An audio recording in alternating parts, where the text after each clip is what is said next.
Fox Sports. We are Fox. We are Wisconsin.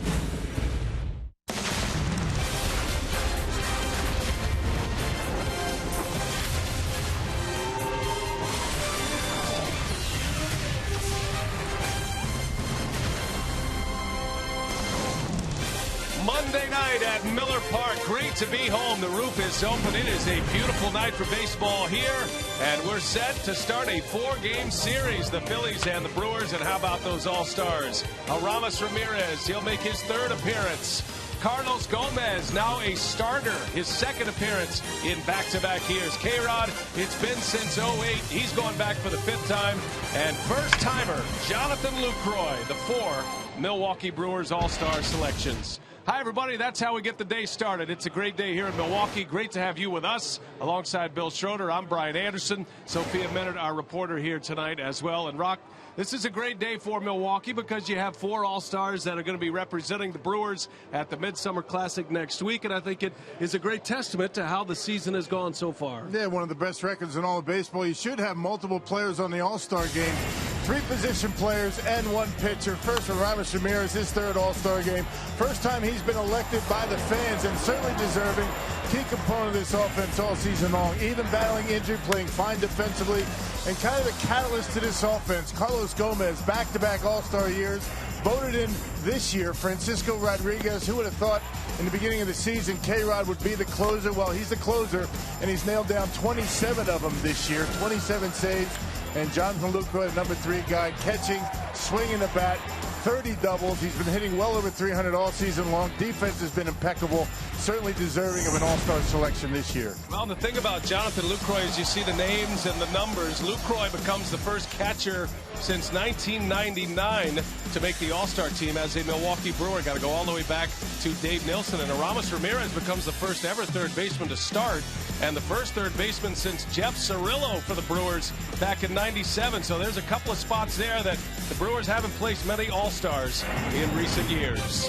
Got a ball game to play, but before we do that, we'll get reaction from the 4 All-Stars before we get ready for the lineups and the first pitch. It's the Brew Crew and the Phillies tonight from Miller Park.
Welcome back to Miller Park. Tonight, starting pitchers, the lefty Cole Hamels and Marco Estrada. Hamels and the Philly, they have lost 13 of 16 coming into tonight's action. Frank Deshaun, David Elson back on board here on Fox Sports Wisconsin. For Marco Estrada, 26 home runs. We all know that's a league high right now. Better watch out for that struggling lineup. That Philly team can hit some home runs. Well, that's just the thing. You don't want to make any mistakes against this offense that's struggling and give them an opportunity to come alive. Marco Estrada has an opportunity to really keep this hard-swinging team off balance, especially if he can get his changeup over. Speaking of balance, the Brewers have the 4 All-Stars that BA and Rock talked about just a moment ago. Let's hear from some of them now. Jonathan Lucroy and K-Rod on their election to the team. It's going to be really cool. I mean, anytime you can go with your teammates and get to kind of bask in like the experience and all that, I think that you know, it's going to be something that I'm going to remember for the rest of my life. And, you know, my family and I are really excited about it, and I know the other guys are too, so we're all looking forward to it. It is nice, especially after all the adversity and through starting, getting the visa, all the paperwork, getting here and getting access in the spring training, and being pretty much kind of in limbo, whether we're ready or not. And it was really, you know, frustrating in the beginning, but it's being paid off, and I believe after the storm, you know, the calms begin, and that's pretty much what I'm getting right now. What an honor for the Brew Crew. Now the task at hand, the Phillies. The Brewers swept Philly back in April. Can they do it again here this week in July? First pitch on the way.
Monday night for baseball. The Brewers and the Phillies getting ready to start a 4-game series, and Hall of Famer Ryne Sandberg in his second season as the Phillies skipper. He took over for Charlie Manuel last year. He was a great player, 10-time All-Star, 9 times a starter at the All-Star game, and now getting his feet wet as a big league manager after managing for 6 seasons in the minor leagues. His Phillies are struggling right now. This is a ball club at 37-51. The Phillies have lost 13 of their last 16 ball games. His batting order is brought to you by Associated Bank. It's Ben Revere, Andres Blanco, and Chase Utley at All-Star. Ryan Howard, Marlon Byrd, and Cody Ashe in the middle with Dominic Brown, Cameron Rupp, and Cole Hamels rounding it out. A Hamels-Estrada pitching matchup here tonight, partner. And Marco has won 2 of his last 3, particularly good his last 2.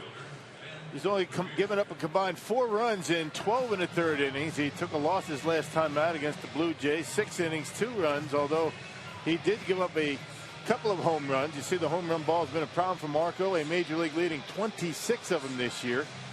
And an overall 7-5 record. Let's check out the Brewers as they line up defensively. Davis, Gomez, Braun back in the outfield. He missed yesterday's game with a oblique strain. Got Ramirez, Segura, Weeks, and Reynolds from third to first, and Jonathan Lucroy back behind home plate. Let's check the 4-man umpiring crew tonight. Brian Onora will call the balls and strikes. Pat Hoberg, Jeff Kellogg, and Dan Bellino on the bases. There's the crew chief, Jeff Kellogg. All the pieces in place, and we're ready to play ball tonight. First of a 7-game homestand. The Brewers will take on the Phillies for 4 through Thursday afternoon, and then the St. Louis Cardinals come to town Friday, Saturday, and Sunday. Ben Revere digs in, and Estrada's first pitch is in there for a strike, and away we go. Yeah, particularly good for Marco. His last time out was his changeup. Had a good one against the Blue Jays, and he's going to need that pitch today. Revere fouls it away. Well, some question about the Brewers outfield today with Gomez and Braun. Let's check in with Sophia Minnaert with a health update on those two. Right, Brian. Well, before the game, both Ryan Braun and Carlos Gomez were in the starting lineup, but it was a matter of getting through batting practice for both of them to determine if they would be able to play. Carlos Gomez is dealing with a little bit of a stomach bug, so he wasn't feeling well, wasn't his normal energetic Gomez self, but feeling better enough to play. And Ryan Braun dealing with the back spasms, did some work in the cage, went through batting practice, and determined that he was ready to play as well today. All right, Sophia, thanks. And Rock, this has got to be a tough day, especially for manager Ron Renneke, because you just don't know if these two players are going to be able to play the entire game because of the nature of their illness and injury. Braun had to come out of a game 2 days ago. Yeah, I said oblique, but it was back spasms. But particularly with Cole Hamels on the mound, the left-hand, you want to load up your lineup with right-handed batters. Runner takes off. Revere. Lucroy's throw is late. Revere is in there safely. Oh, that's a nice throw again by Lucroy. He's been throwing the baseball well. He really has. Right on the money. Ron Renneke wants to take a look. I think it was a high tag. The ball was there, but Segura brought the glove up. And that's a good call out there. He's safe. Yeah, Revere, one of 2 guys that will run in this starting lineup. Yeah, Revere's got 26 steals now. He's only been caught 3 times. And Renneke has given his replay crew enough time to look at it and will not challenge. So he probably put that one on Segura. That was a good throw by Jonathan Lucroy. And it'll be a stolen base. Phillies have a runner in scoring position right away against Estrada. And not much of anything. Jonathan Lucroy isn't doing extremely well right now. All facets of the game have been extraordinary for Lucroy. Andres Blanco, the Phillies shortstop, getting the call today for Jimmy Rollins. Phillies do have their all-star second baseman in the lineup, Chase Utley. Hard to figure this team, though, Rock. This is a ball club that just a few weeks ago, just 3 weeks ago, as a matter of fact, was just 3.5 back in their division. On June 20th, they were 3.5 games behind the Atlanta Braves. They're just not swinging the bats. I mean, they're not getting any runs whatsoever. There's a bunt. Blanco will advance the runner. So fundamental, the Phillies in this first inning. A hit, a stolen base, and a sacrifice bunt will set up Chase Utley with a runner at third and 1 away. Now Chase Utley going back to the All-Star game for a 6th time as a starter. Only Ryne Sandberg and Joe Morgan have gone to the All-Star game as a starter at second base more than Chase Utley. And of course, Morgan and Ryne Sandberg are both Hall of Fame members. Sandberg, a 10-time All-Star. Second base position is overall down in the National League, but Utley has had a nice year. He's driven in 40 runs. Finally healthy again. I mean, he's been battling injuries the last couple of years, but a healthy Chase Utley. He's always going to give you the numbers. Very patient at the plate, stands right on top of home plate, and he's in a bit of a tailspin. He was hitting in the mid 300s there for a while. And as Utley has gone, so have the Phillies so far this year. And that ball's hit hard into right field. Going back on it is Braun, just in front of the wall, and that's gone. A home run. Chase Utley, a 2-run homer. And the home run bug continues to bite Marco Estrada.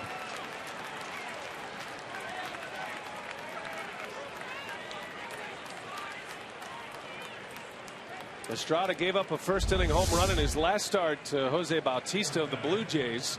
And it's Utley, another all-star, who gets him here in the first inning tonight. Well, I tried to come inside. I mean, it's tempting to try and come inside on Utley because he stands right on top of home plate.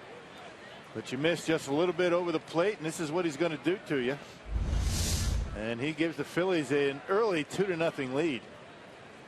Utley is now 5 for 9 lifetime against Marco Estrada with 3 doubles and a home run. There's a changeup. Ryan Howard out in front. Estrada has now allowed 27 home runs, by far and away the major league leader in that category. It's making just his 18th start of the season tonight. A couple of changeups, and it's 0-2 on Howard. And just getting too much of the plate too often with that fastball. There was a case of it there with Chase Utley. Some kind of hitter when he's going well.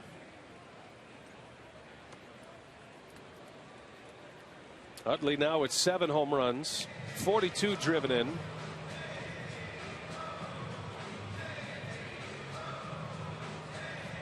Phillies are getting a lot of production from the middle 3 in their order, although Howard hitting for a .230 average, but he's still among league leaders in RBIs. He has 14 home runs. He's still a major threat at the plate, but doesn't seem to be Ryan Howard like, at least the Howard that you remember in all of those division winning seasons of the Phillies. It's kind of surprising because of the ballpark that they play in. Citizens Bank Ballpark, a very home run friendly stadium, and Phillies haven't hit that many this year, even at home. Phillies with 70 home runs, they're in the bottom of the league. Well, they got 2 in double digits. Marlon Byrd's having a great year. He's actually 3rd in the league in home runs, and Howard hits that one on the barrel, but too high, and Gomez will run under it. 4 out, number 2.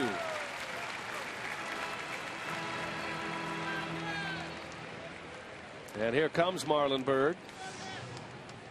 Bird's having a great year, and certainly a candidate to end up on a contender at the end of this season, like he did last season. He was traded from the Mets to the Pirates.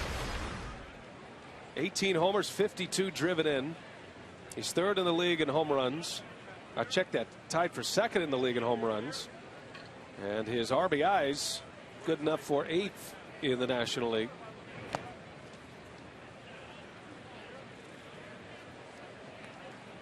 Bird is tied with Troy Tulowitzki with those 18 bombs. Giancarlo Stanton is the league leader with 21. Stanton was just named yesterday as the National League DH. We'll be running through the All-Star picks throughout our broadcast today in case you missed it. We'll give you the starters, the reserves, pitchers named yesterday as well. And now we're into that period, Rock, where there'll probably be some injuries, some players that aren't going to be available, and you'll see the final week additions to the All-Star team, and it's possible that the Brewers could add one more, and Kyle Loesch. Well, Kyle is certainly deserving, but you can only have so many pitchers on the roster. Bird, a little handle shot out into center field, and Gomez will put this one away, and that will retire the side. But all-star Chase Utley puts the Phillies on the board, a 2-run homer in the first.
Milwaukee Brewers baseball on Fox Sports Wisconsin is brought to you by Menards. Save big money on all your home improvement needs at Menards. By Miller Lite, now in the original can, it's Miller time. By Toyota, let's go places. And by Southwest Airlines. Find our fares online only at southwest.com. She's a beauty, isn't she? Miller Park. First of a 4-game series with the Phillies. Ricky Weeks will lead off tonight. The Associated Bank batting order has Weeks, Braun, and Lucroy. Gomez, Ramirez, and Davis in the middle with Reynolds, Segura, and Estrada rounding it out.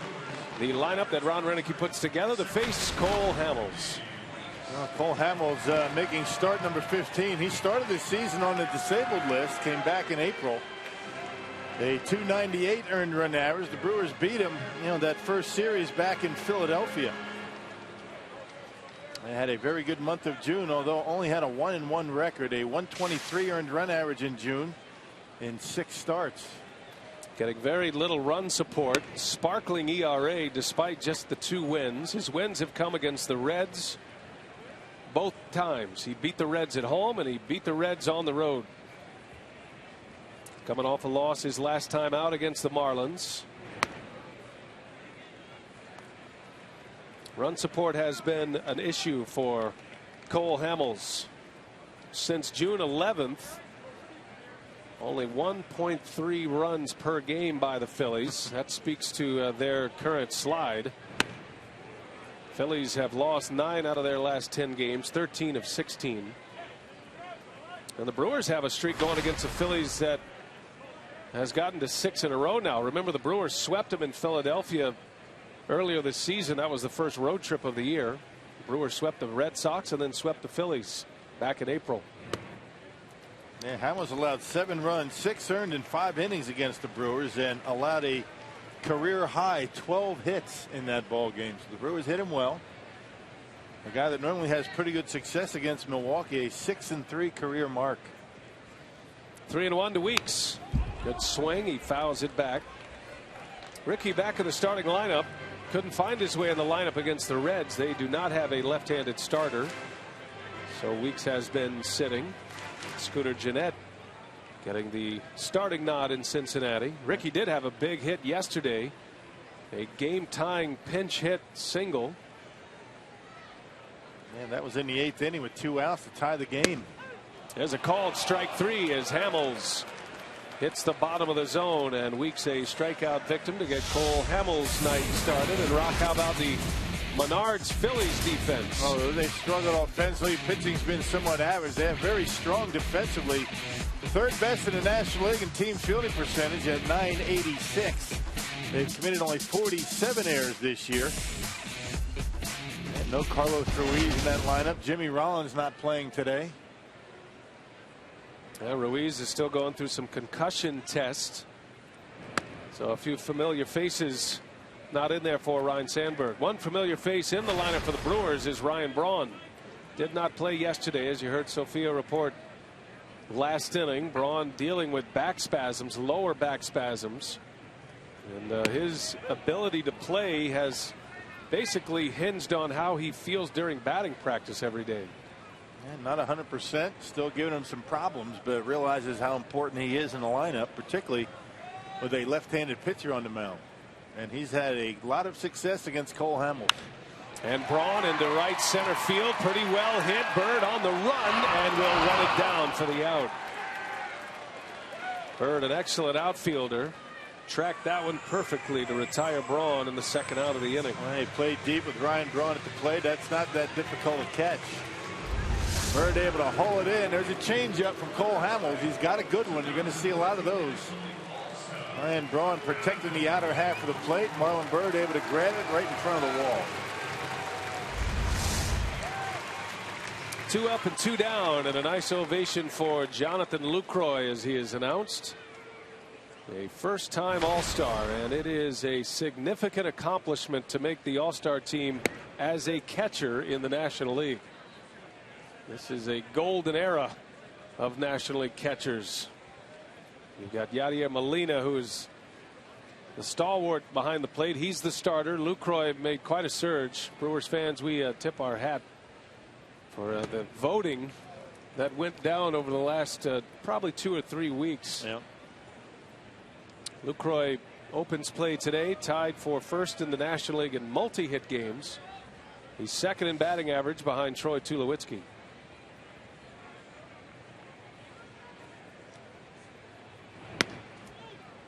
And he again has had good success against Cole Hamels, 6 for 11 in his career. That's a .545 batting average. He's hit a home run. Well, you talk about catchers in the National League.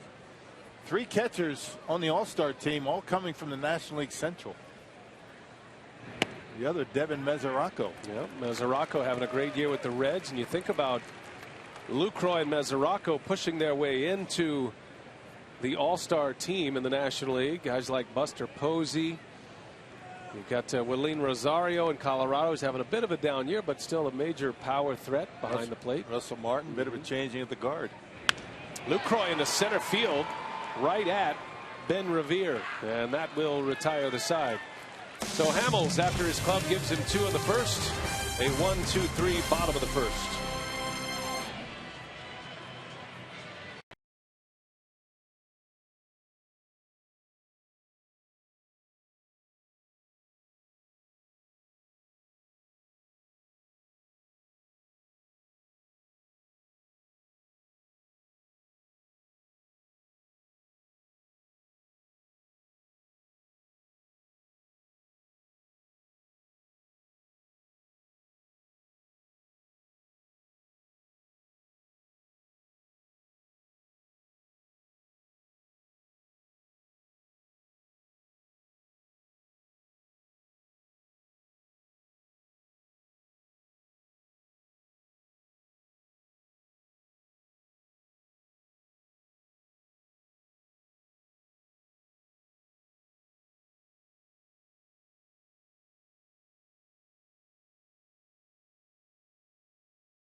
It's 2-0, and Aramis Ramirez is one of the 4 Brewers who has been selected to the All-Star game at Target Field next week. Carlos Gomez will be joining him along with Jonathan Lucroy, making it for the first time, and this is the 5th time in Brewers franchise history that they will be sending 4 to the Midsummer Classic. 3 coming in the 80s during that championship run in 1982. All of the Hall of Fame names that you would expect there, and the last time the Brewers sent 4 was 2007 with Francisco Cordero, Prince Fielder, J.J. Hardy, and Ben Sheets. And Ron Renicky said that of the 4, he's thrilled that all 4 will be going. He said they're all incredibly deserving, and what has stood out to him is that they are playing for the team wins, have not been concerned at all with individual numbers or statistics. It's certainly great individual recognition for them, but reflective of the overall team success. Brian. All right, Sophia, thank you. I thought it was cool how Renicky brought the team together yesterday as Estrada faces Cody Ashe to start this second inning.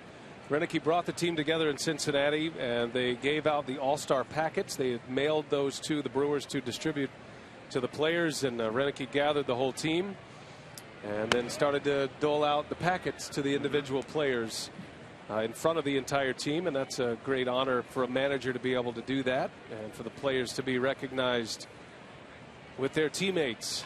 And then they were sworn to secrecy for the next 6 hours after that. Wouldn't even look at us, would they? Right, they wouldn't. They were running from us. They were dying to tell us.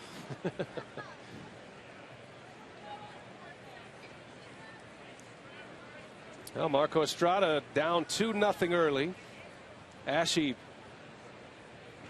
left-handed hitting third baseman, and he's out in front of an off-speed pitch, and there is the first strikeout for Marco Estrada. If you didn't see the All-Star team in the National League, here's how it will line up as starters. Don't forget Giancarlo Stanton will be the designated hitter. It'll be an American League ballpark. So Puig, McCutchen, and Gomez in the outfield. Ramirez and Goldschmidt on the corners.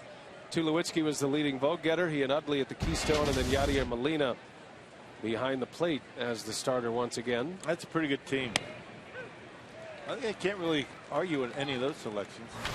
I think the funnest argument right now is who's going to play center field, Gomez or McCutchen. Well, you give it to the reigning Gold Glover, or do you give it to the guy that had the most votes? Yeah, that's the question, right? And McCutchen won the Gold Glove in center field 2 years ago. Gomez last year. Either way you cut it, it's going to be a pretty fast outfield. Dominic Brown in a hole 0-2. There's something on the line in that All-Star game, and guys take it seriously. Mike Matheny takes seriously the selections that he made based on trying to win the game. Interesting that Josh Harrison got on the All-Star team, a utility player. And we've seen that over the last few years. Remember, Omar Infante made the All-Star team. Martin Prado, Ben Zobrist. Got to have them. Yeah. You need those versatile pieces in an All-Star game. So those are the National League starters. Here are the reserves. Lucroy, one of those reserves. He and Mesoraco, home run hitting catcher of the Reds. We'll give it to you again. As Brown fouls it back. Count remains at a ball and 2 strikes. So Starlin Castro of the Cubs. You got Frazier, a deserving candidate at third. Freddie Freeman from the Braves. D. Gordon leads the National League in steals. Always enjoy as time goes on here the players that the so-called experts feel as though are snubbed from the All-Star game. Always somebody to be snubbed.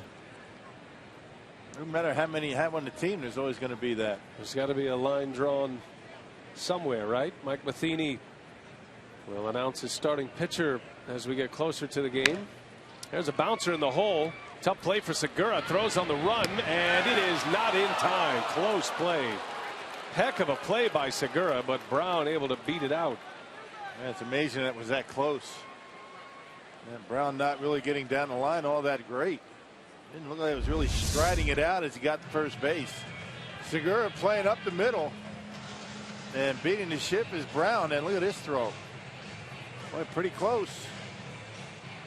And Ron Renneke taking a look. You notice Marco Estrada is not on the pitching rubber.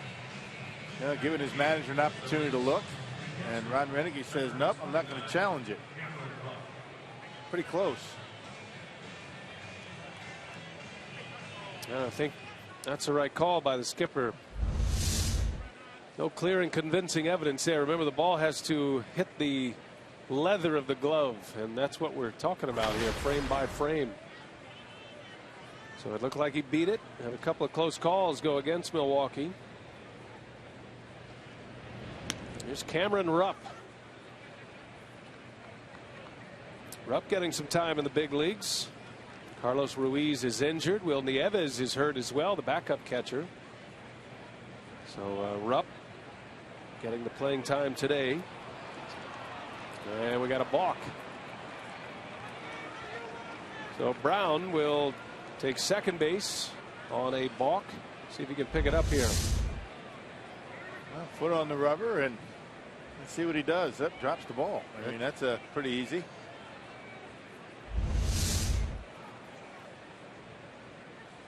One out, runner at second.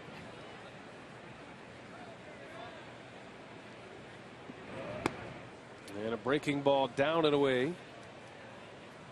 We're up out of the University of Texas, maybe at the big league level sooner than most thought, but getting his chance here. He's an excellent defensive catcher, has a great throwing arm.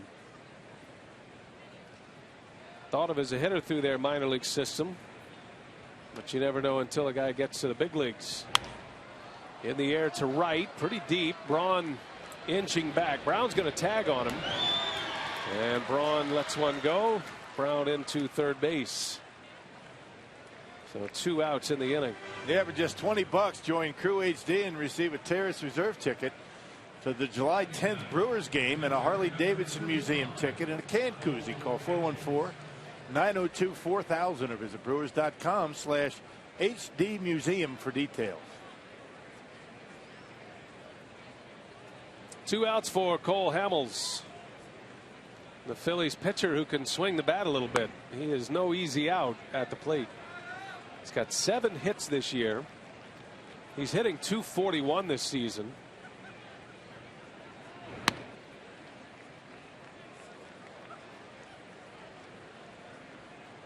Yeah, but still you got to, pitch him. You don't want to have to deal with that leadoff hitter. You don't want to be too careful with this guy. Ben Revere due to hit next.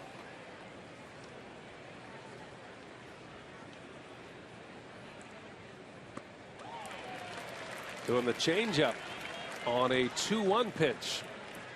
Sign of respect. It's his best pitch. Sometimes he commands that when things are going well for Marco better than the fastball. There's another one. Hamels just got a piece of it.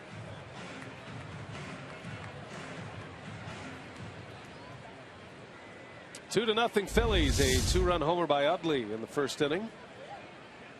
Estrada trying to take care of Hamels. Does so. Put a fastball by him, and the side is retired. Couple of strikeouts for Estrada. Gives up an infield hit, but puts up a 0.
Verse rewind on this date 2 years ago, July 7, 2012. In the bottom of the first inning at Minute Maid Park, Zach Greinke spikes the baseball and is ejected by umpire Sam Holbrook.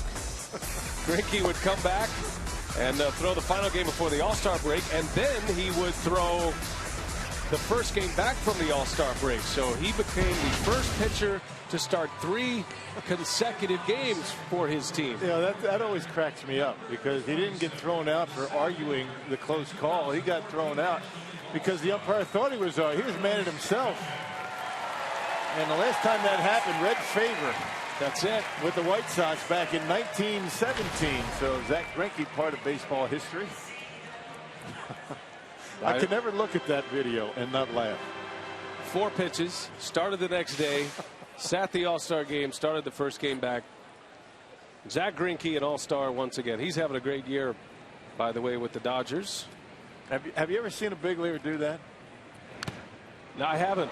I mean, you see him fire bats down when they get called out or something like that. Just like a straight-up snap, 12-year-old snap right in the middle of a big league baseball field. I know, and he wasn't mad at the call. He was upset with himself for not covering. He got late.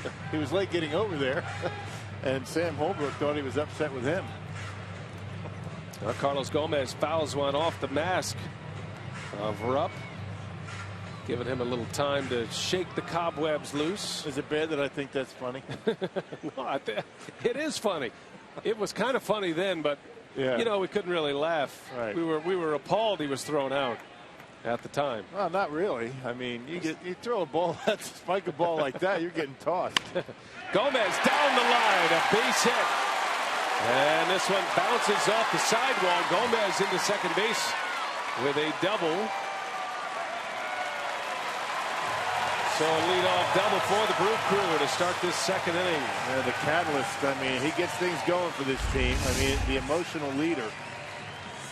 And that's a cut fastball that didn't do much. It stayed out over the plate, and Gomez able to get the big part of the bat on it and get it between Ashe and the third baseline. And Gomez wasn't happy with the double. He was thinking about 3. Any problems out there? Look at the turn he makes. Well, he is playing less than 100% today. As Sophia reported, he was ill before, didn't eat much. And took batting practice, said he was good to go today. So we'll see if Gomez can hang in there throughout this game. I think get about 10 runs and let him take the rest of the day off. That's a good formula.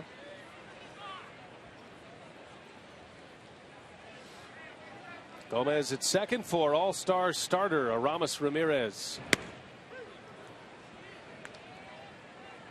Ramirez saying he was honored to be a starter. He's been to the all-star game before, but never as a starter, at least voted in as the starter. Now, he did start at third base in 2005. A late substitution for the injured Scott Rowland. This will be his third all-star game. His first 2 came as a member of the Cubs. He's come up with some big hits for the Brewers. Huge month of April. Was swinging the bat extremely well back in Philly back in April. And even after missing 3 weeks. There's that pitch, a little bit low, but rung up. 0-2 to Ramirez. Hamels retired the side in order with a strikeout in the first inning. Gomez at second. Ramirez takes one down and in, almost hit him in the foot. In the daily chat with Johnny Nairn around the batting cage, the Brewers hitting coach. Cole Hamels with a fastball, and he'll cut it. He'll throw a changeup, very good changeup, and an occasional curveball. Not too many. Now, when Cole Hamels is right, he will eat up right-handed hitters in the lineup with that cut fastball. He'll break a lot of bats. Ramirez trying to muscle that one into right field. 1 ball, 2 strikes on Aramis. He is on the Powerball home run leaderboard. He is not pictured. He and Ryan Braun have 11 home runs. Reynolds with 13. He's been stuck there a while. Gomez 13, and then the leader is Chris Davis with 14. Brewers have been in a bit of a home run drought. Lucroy hit one on Friday night in Cincinnati. That's been it on that last road trip. No. Brewers went 1-4 on the road trip. Got swept in a 2-game series in Toronto, and then dropped 2 out of 3 to Cincinnati. And would have got swept by Cincinnati had it not been for Matt Garza. A swing and a miss. Ramirez strikes out on a good hook by Hamels. And Gomez still standing at second base. There you see the nail dug into the seams, and he's going to throw a number of those pitches. I mean, he's not going to really wear you out with them, but very rarely makes a mistake with it, and got that one underneath the bat. Fox Tracks had a great look at that sequence against Ramirez. Pitching to all quadrants. Up, down, in and out. Nothing in the middle of the plate. Hamels gets Gomez to scamper back.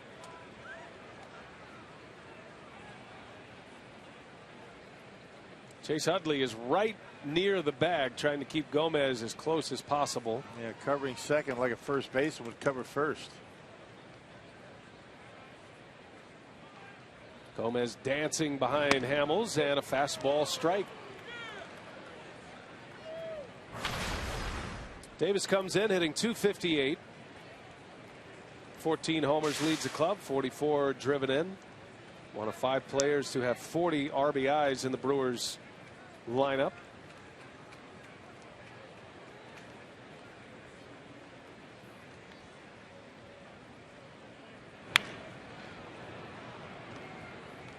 Oh, and 2 the count.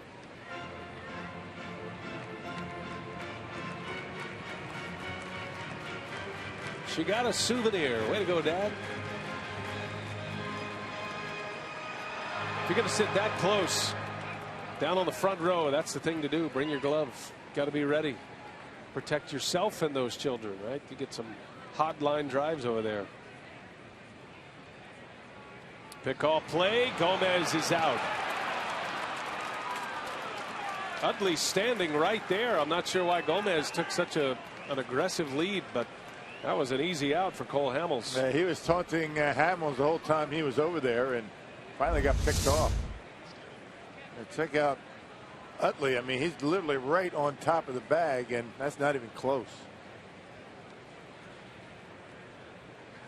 Well, kind of mistakes you can't afford against Cole Hamels. And not the way he's been throwing the ball.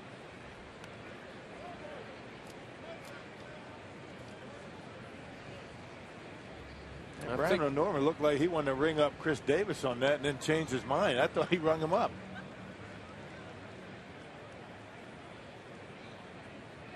Hamels wants a fastball. 1-2 to Davis. And that one's on the inside corner, and Hamels strikes out Ramirez and Davis to end the inning.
Brewers back to work here in the 3rd inning at Miller Park. We catch up now with Brewers Chief Operating Officer Rick Schlesinger. And Rick, it's the final 7-game homestand before the All-Star break. A big finale against, of course, the Cardinals. The Brewers will be wearing their retro uniforms on Friday, and if fans come out, they'll get some own retro gear of their own. Yeah, you're modeling a nice T-shirt in the Brewers retro colors, and again, this is a big homestand for us. And we've got 3 more with the Phillies, then a big series with the Cardinals before we head in the All-Star break. And these games are important, especially against weekend against the Cardinals, division rival, and you know, we got to put some distance between us and the rest of the teams in the NL Central.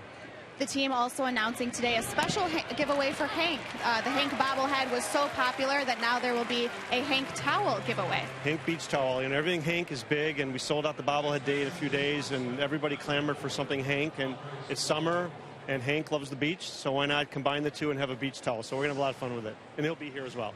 Hank will be here for a photo opportunity. That Hank towel giveaway will be Wednesday, August 6th against the Giants, and 4 All-Stars going to, 4 Brewers going to the All-Star game. Hank's not one of them, but maybe we'll get him maybe there one year. Maybe in spirit. All right, thanks, Brian. Up to you. I think they'll find a spot for Hank in Minnesota. I mean, that's a 4.5, 5-hour drive. That's no problem for Hank. I'll take him up. Sure, you're going. I'm going to the game. You'll be involved. I'll be more than happy to take Hank with me. He and Otis would get along fine, I'm sure. I don't think so. No. Otis real jealous. But I don't think Otis has enough energy right now to really get too concerned or worked up about any other mutt. But he's jealous. Yeah. He doesn't like any other attempt. Jealous in his own way. Yeah. Ball and a strike to Blanco. He's out in front of it. 1-2 the count. Nice play, by the way, by Ricky Weeks to get the first out. And a change up by Estrada. That's a good one there. Always an effective pitch against a young hitter. 1 ball, 2 strikes. Blanco lays the bat out there and right to Davis. 2 up, 2 down for Estrada. Now the Milwaukee Bucks dancers are holding open auditions on Sunday beginning at 8 a.m. at the BMO Harris Bradley Center. You can show off your moves as the auditions will get underway Sunday at 8. First 100 dancers to register receive an exclusive Milwaukee Bucks tank top, by the way. Just go to foxsportswisconsin.com, click on the More tab. 2 outs. Here is Chase Utley. Hit a 2-run home run his last time up. Utley now with 7 homers, 42 driven in.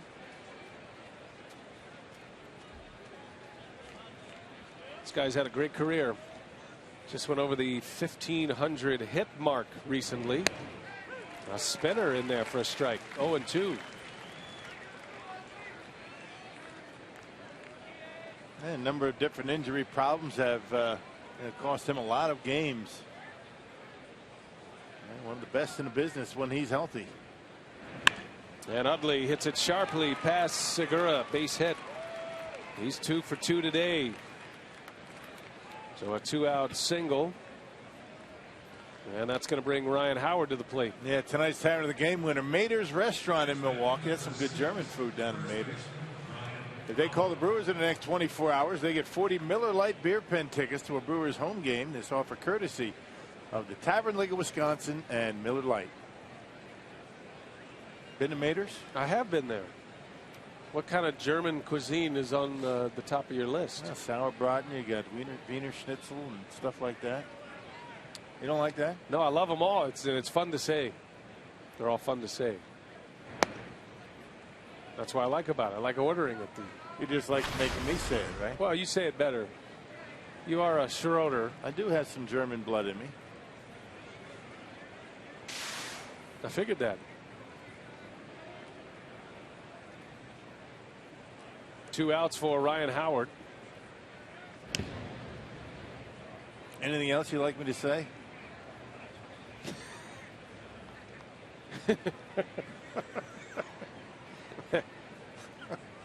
I got to think about that for a minute, Yeah. because the thing I almost said probably wouldn't have gone on so well. That'd be nice. I gotta think about that. There's a pitch down and away. Howard takes ball 2.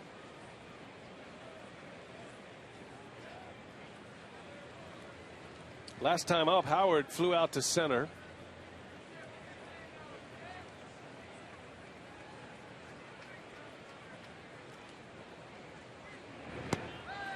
Way out in front. 2-0 changeup by Marco. You know, all of the shifting in baseball in recent years, Ryan Howard says, yeah, welcome to the club. Right. Teams have been shifting on Howard for years. From day one.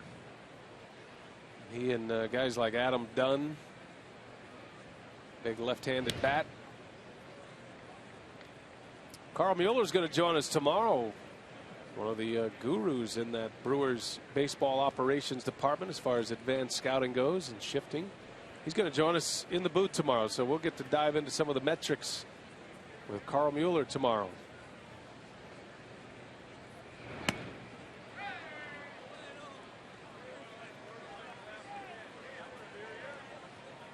Three balls and a strike on Howard. Marco retired the first 2 batters. Utley singled. He's still at first. And a hitter's count for Howard here with 2 away. Strike. Fastball right at the bottom corner. Got a call. You can live there for a while if you can pitch in that corner. Yeah, if they're going to give it to you, you're going to call it a strike. You try and put it there, but that's a tough thing to do time after time. That Hall of Fame express right there.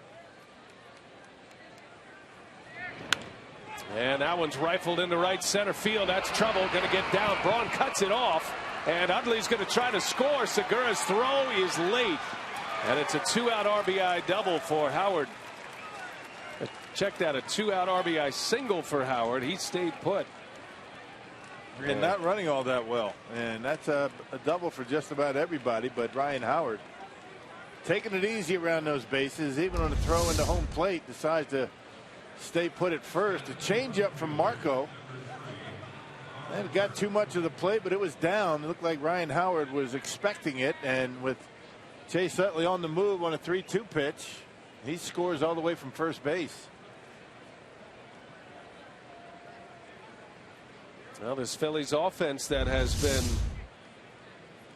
struggling so during this losing streak, and a team that doesn't score many runs for Cole Hamels is off to a fast start. 3 runs in on 5 hits. We play in the 3rd inning. Back-to-back 2-out hits. Utley and Howard, and here is Marlon Byrd.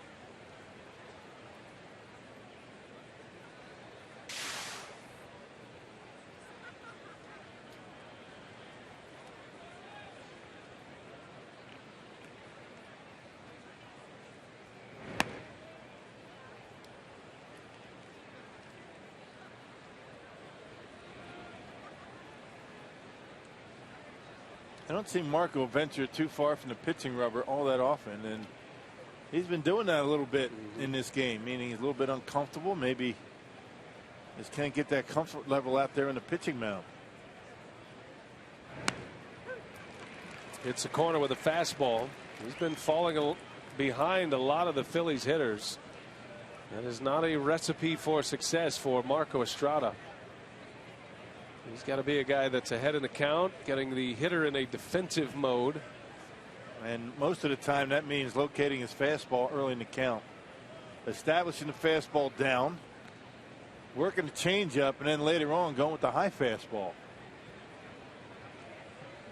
Talk all you want about his changeup, and it is a good pitch, but he's got to be able to locate the fastball early in the count to get ahead.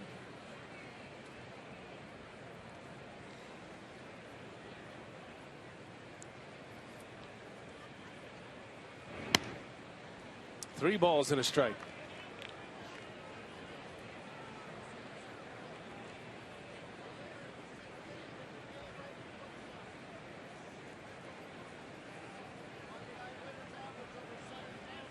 Second tour for Marlon Byrd in Philadelphia.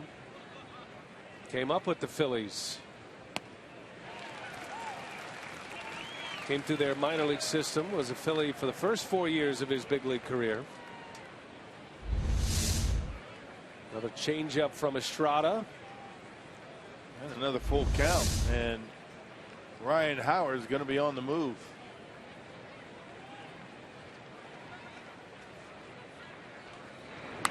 And Byrd fouls it back. A changeup from Estrada again. That one right in the middle of the strike zone.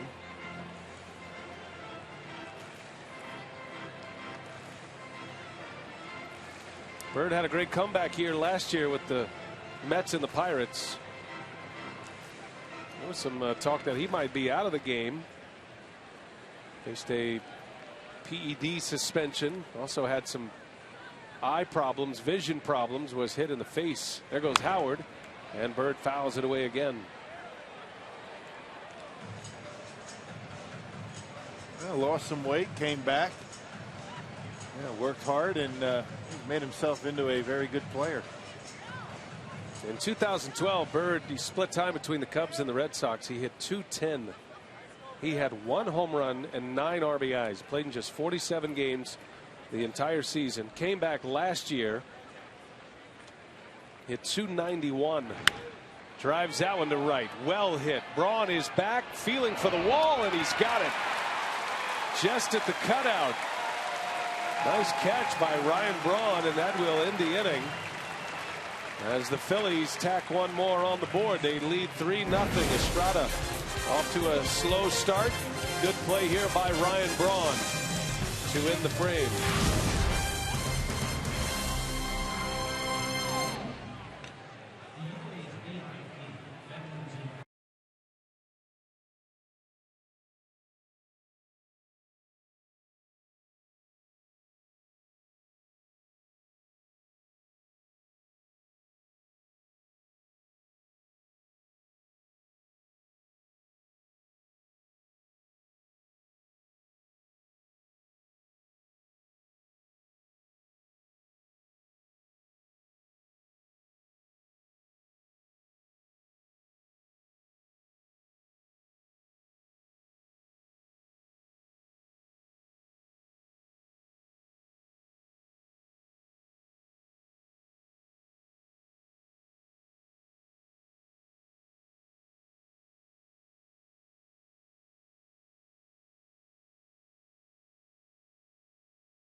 Ball on Fox Sports Wisconsin is brought to you by Piggly Wiggly, the official supermarket of Fox Sports Wisconsin.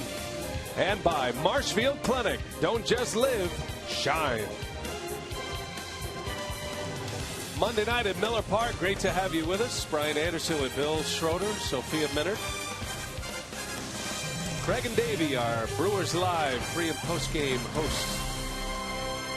Mark Reynolds will lead off. The Brewers are down 3-0 to Cole Hamels and the Phillies. And a broken bat. That's a base hit. That had a strange sound to it. Reynolds will take it. It's a leadoff single for Milwaukee. And there's the end of the bat. Like a lawn dart out there in the infield.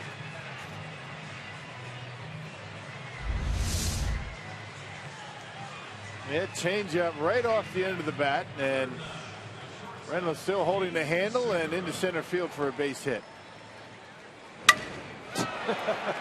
Sounded almost like an aluminum bat. I've never heard a wood bat sound like that. How's it go, Rock? The bat died happy. Yes, it did. Very, very happy. That's a brand new bat, too. That was a first time use. Segura trying to bunt his way on. Now the Brewers need to get their offense going a little bit. They know that. Pushing a little bit. I think one of the results of a struggling offense is what we saw with Gomez.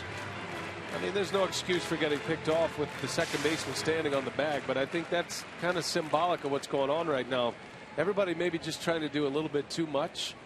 This club has lost 5 out of their last 6 games, and they want to have that finishing kick before the All-Star break.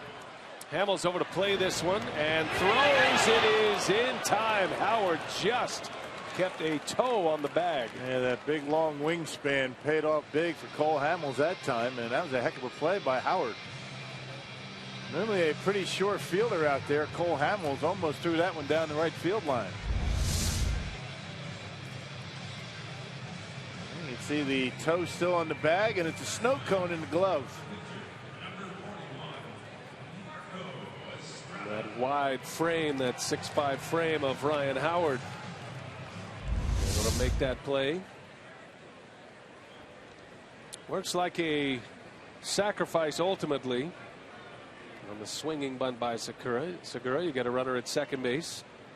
And we'll see if Marco Estrada can help the cause offensively as he shows bunts it foul. Let's check our Carsouv.com trivia question.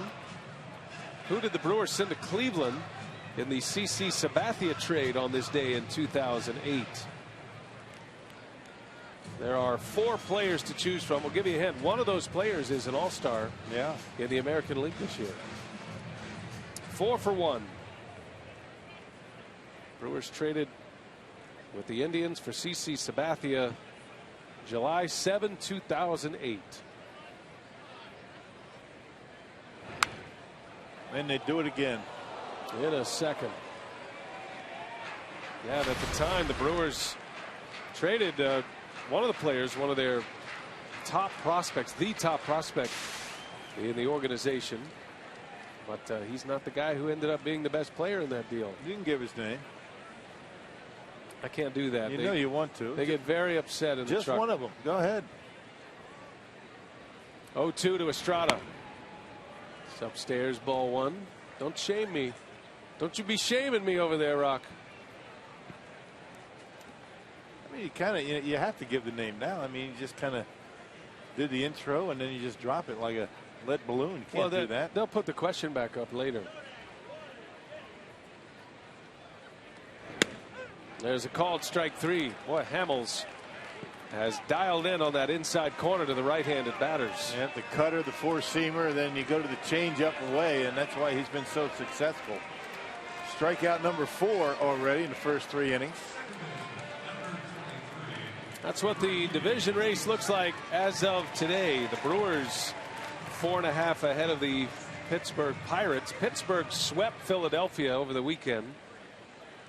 It's a 4-game lead in the loss column for Milwaukee. Pirates are in St. Louis tonight. They're in a rain delay, but they're expected to get underway shortly.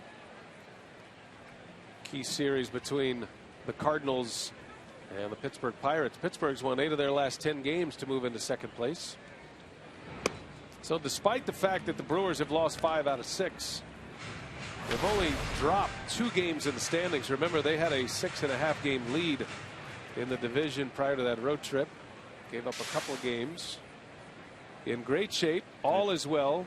15 games over.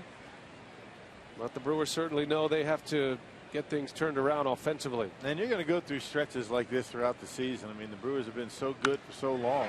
Weeks goes down the line. That is a foul ball. Not by much.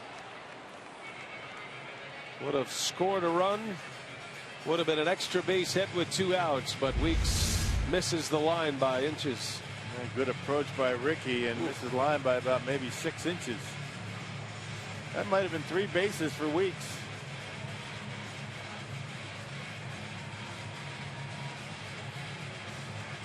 Ron Renicky is on his way out for the 3rd time to see if there's anything, and Jerry Aaron says thumbs down. Come on back, Skipper. And Ron says good call over there, Pat. That's what we've come to in the replay era. Yeah. A lot of small talk, and there was an almost replay. Remember, Marco didn't go down the pitcher's mound on that close play at first.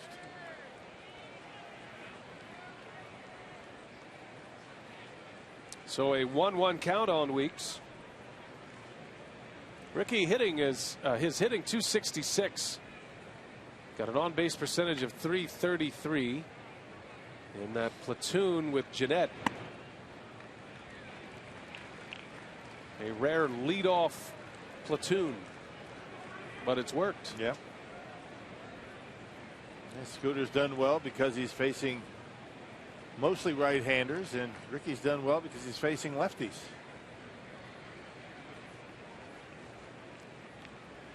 Reynolds takes a lead at second. 2-1, and Ricky right off the end of the bat. Utley is there, and the side is retired. So the Brewers coming up empty against Cole Hamels thus far. Well, we're talking All-Star week. How about Babe Ruth hit the first ever All-Star game home run? Great moment in All-Star history.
15th exclusively on Fox from Target Field in Minneapolis. Derek Jeter will be there. Special coverage begins at 3:30 on Fox Sports 1, followed by the 2014 All-Star Game at 6:30. Exclusively on Fox. We showed you that Babe Ruth home run. That was from 1933. That was from July 6th. The first All-Star game ever played. And with one man on in the bottom of the third at Comiskey Park in Chicago, Babe Ruth, he was 38 years of age, just 2 years away from retirement when he hit that home run. Fitting that he's the first to have one in All-Star game history. There have been a lot of memorable moments in All-Star games. It really has.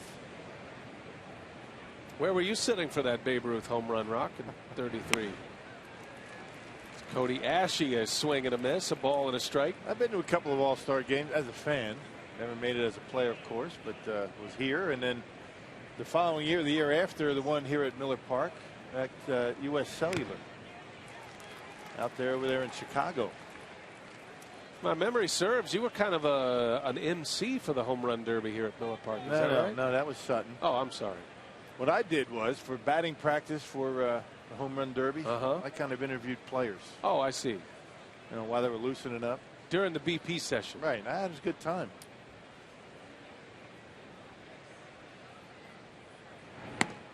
There's a swing and a miss, and Ashe, a strikeout victim again for Marco Estrada. 1933, the first All-Star game. Look at these names on this roster. You know, Charlie Gehringer, the mechanical man, Hall of Fame second baseman of the Tigers, Ruth Gehrig. Al Simmons, Wisconsin native, Bucketfoot Simmons, Jimmy Dykes, Joe Cronin. Lefty Gomez started that game. We have 4 Yankees on the American League side. Ruth and Gehrig. I loved video back in those days. Can't get enough of it. The old film stock, just sped up slightly so Babe Ruth runs around the bases just a little faster. That's great stuff. That's what connects the game from one generation to the other, unlike any other sport. Yeah.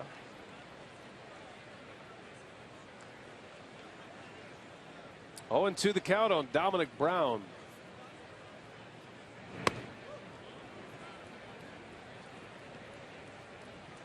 I remember you at the All-Star game in 2002 here at Miller Park. It felt like you were involved in some kind of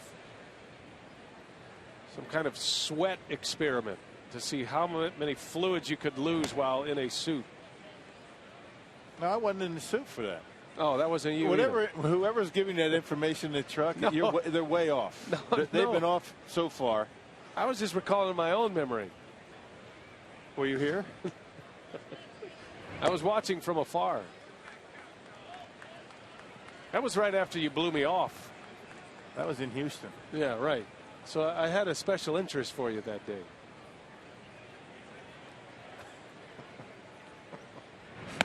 A swing and a miss, and Estrada strikes out Dominic Brown. I was in I forget what color it was, but it was a nice All-Star game Brewers golf shirt. Oh, that's nice. Yeah. I mean, I'm sorry, no misrepresenting you.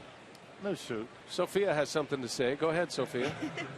Well, in case you missed it, we're going to check out the American League All-Star lineup. And across the outfield, it's Jose Bautista. He was the American League's leading vote getter. Mike Trout, Adam Jones, and then Miguel Cabrera, of course, at first base. Robinson Cano, Josh Donaldson of the Athletics. But the story of the All-Star game will be the captain, Derek Jeter, making his final All-Star game appearance. And it will be certainly worth watching. No question. Rupp sends one out to center field, and that is the inning. A quick one. Thank you, Sophia. See if we can get Rock all worked up. Get a big sweat coming back.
3-0 as we head to the bottom of the fourth.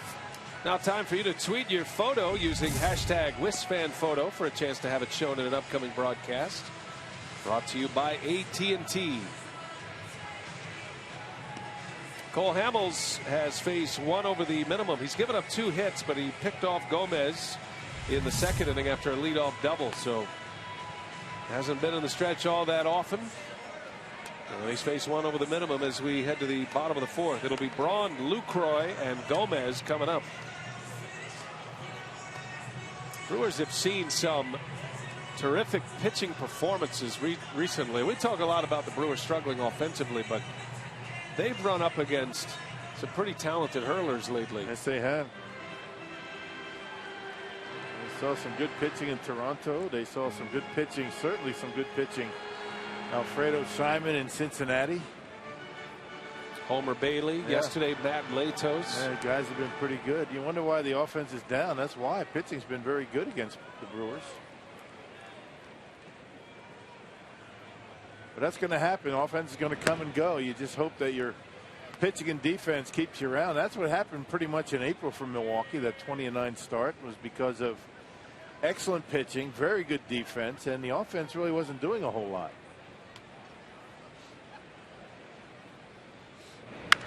Braun hits it sharply to right. Base hit. The second time he squared it up on Hamels. You know, you made a good point last time up. Braun sent one to the gap. Bird just playing very deep, cut across, made the catch. That cost him an extra base hit, but because he's so deep, Braun able to drop this one in front of Marlon Bird. So sometimes you get one taken away. Well, there's a lot more that are going to be in front of you in the outfield than over your head. You can see Braun noticeably uncomfortable getting down the baseline. He's been dealing with lower back spasms. Most of his hits to center and right this year. He's kind of become dealing with a couple of different injuries. A right field hitter. He's backed off the plate. Had the thumb injury, the nerve issue in the thumb, and then the oblique injury. Now the back spasms. And nothing wrong with it. And nothing wrong with being an opposite field hitter. The thing about it was before he had those back spasms in Cincinnati, he was really starting to turn on the baseball like the old days. Pitching him in, getting a bad head out, and hitting it hard in the left field. Lucroy trying to give the Brewers a quick strike here. They're down 3-0. Lucroy hit a rope his last time up, but right at Revere in center field.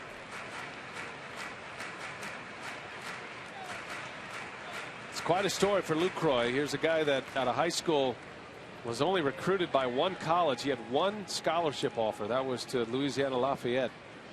He took it, of course. It's the only place that wanted him to play at the next level, even though he said he had a great high school career. I asked him if he thought he was just overlooked or did something change. Did he improve that much? He goes, no, I was a small catcher in high school, but I hit for a high average, hit over 500 in high school, hit for some power, but nobody was interested except Louisiana Lafayette. And here he is headed to his first All-Star game. Thinking you have to be big to be a catcher. You don't, not these days. Back when I was playing, there were a lot of big catchers. I mean, big strapping dudes. You had Lance Parrish and Carlton Fisk. Bob Boone was a big guy.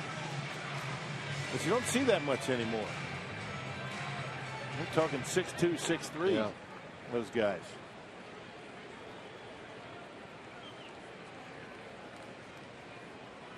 Well, these smaller, more agile catchers. And Lucroy draws the walk, so the Brewers get something going here in the fourth.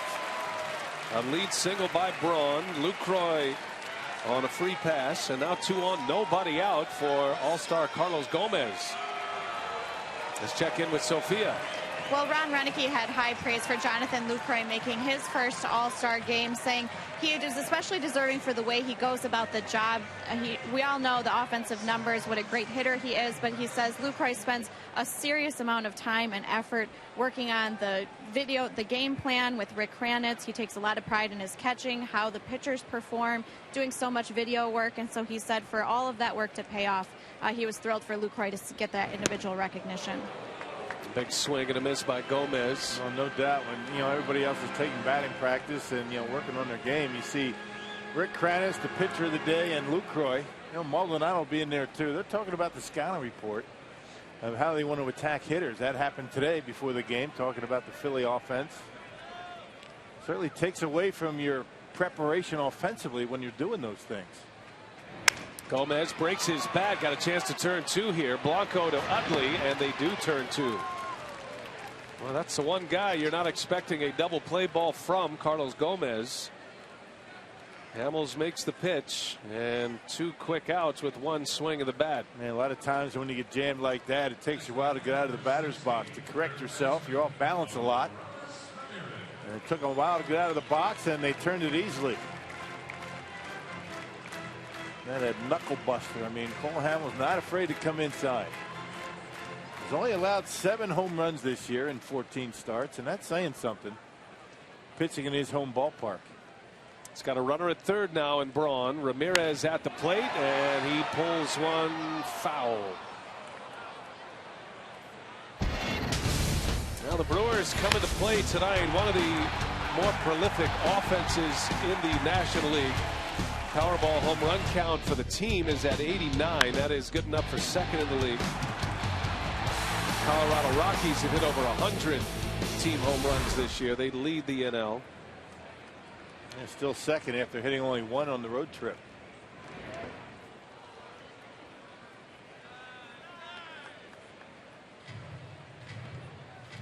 Aramis has 11 homers. Hamels struck him out in the second inning. It was a big strikeout for Hamels at the time. He punched him out with Gomez at second base. And nobody out. Gomez had led the inning off with a double. 1 ball, 1 strike. And 1-2 it goes. That's the beauty of Cole Hamels. Once he gets you thinking inside, and he has been wearing out that inside corner, and then he starts to throw the changeup, and look out. This guy's still one of the elite pitchers in the game. Yep, and having a terrific season on the road. Little cue shot to second base. Utley will make the play, and the Brewers let a couple of base runners to start the inning get away. 3-0 Phillies.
The 5th, and the Brewers Community Foundation is doing big things for everyday people. The Game Day 50-50 raffle provides 1 winner per game and winners all season long for the community. Now, to date, more than $1 million has been raised to support organizations that focus on health, education, recreation, and basic needs. So congratulations to those that have won already this season, and just continue to keep buying those 50-50 raffle tickets and benefit BCF.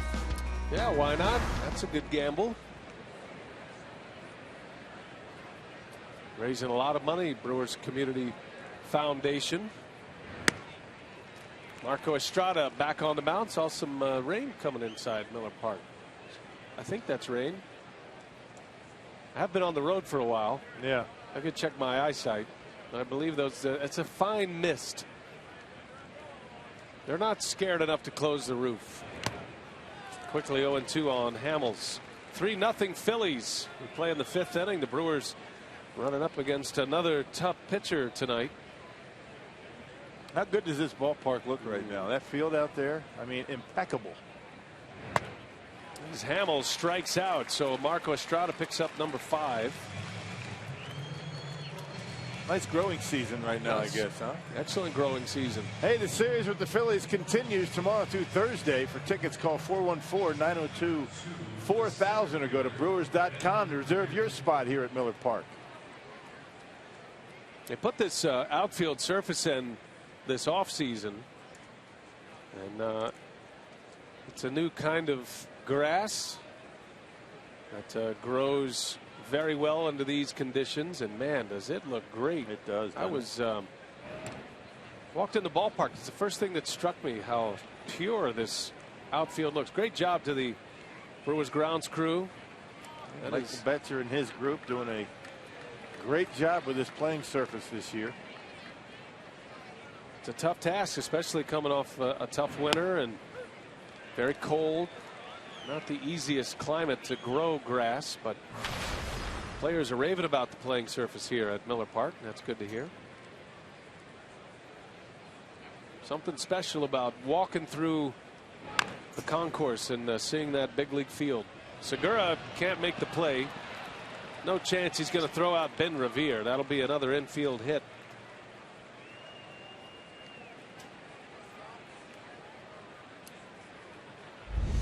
That might be close if he gets it out of his glove right away, but just can't do it. You know, bobbles it a couple of times and then wisely holds on to it. And no chance to get Revere once you miss it the first time. So Revere at first, he stole a base in the first inning, one of the top stolen base men in the National League. Lucroy talking it over with Estrada. Braun's really struggling out there in right field. Been watching him the last couple of innings, and he's trying to tough it out. Well, his back is bothering him, you could tell. You don't see a whole lot of reaction from Braun either physically, even when he has ailments. It's about as much as you'll get. And nothing worse than a bad back. I mean, bad back, bad neck. I mean, when you can't really get comfortable with the back, I mean, nothing feels good. Just trying to keep moving out there and right. He had to make a tough play a couple of innings ago on a line drive by Bird. A reach up, crashed up against the wall. No balls and a strike on Blanco, the switch hitting shortstop.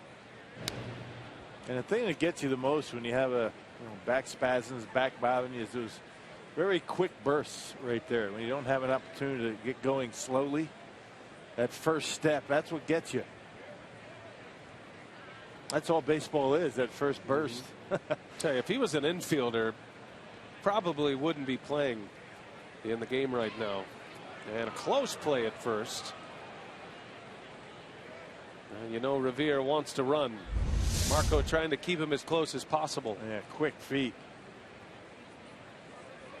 A perfect throw right on the bag. He might get him.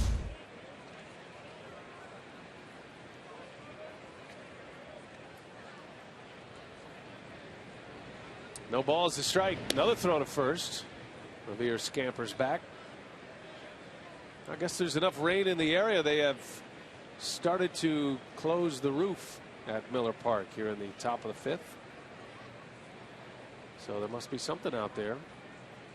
That's going to warm it up in here a little bit.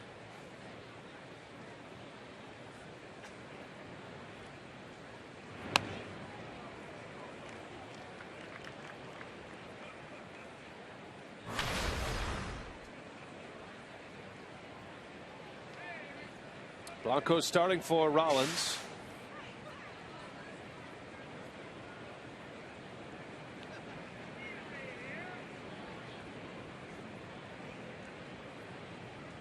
Runner takes off, bouncing ball, foul. 1 ball, 2 strikes. Revere was on the run. Revere had a stolen base in the first inning. It was a very good throw by Lucroy. Segura missed him with the tag. Tagged him up high on the elbow. 26 steal for Revere. He's 3rd in the league in that category. And he's only been caught 3 times this season. So he's been a tough out when he reaches. Yeah, Phillies have 58 stolen bases. 2 guys responsible for 42 of them. Jimmy Rollins and Revere. As of play today, Deke Gordon of the Dodgers is the league leader in steals with 42. Billy Hamilton of the Reds has 35. Rollins enjoying a day off. 1 ball, 2 strikes. 2-2 now. Jimmy Rollins in a little bit of a slump at the plate. 0 for his last 13. Ryan Sandberg using this day as a chance to get Blanco some playing time. Having a chat with Tony Gwynn Jr., former Brewer. 2-2. 3 balls, 2 strikes. Estrada's drifting into the danger zone here. This is the guy he needs to get. He's got Utley next, then Howard. Got the muscle coming up. And the Brewers down 3-0. And you know Revere is going to be taking off on this pitch. There he goes. 3-2 is bounced foul past first again.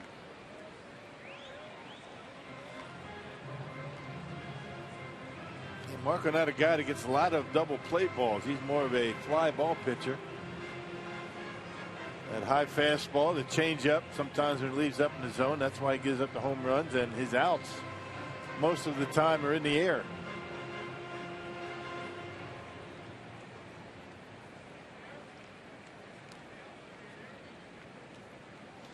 So we'll do it again. And Revere will be on the move, you figure. He goes. And another foul.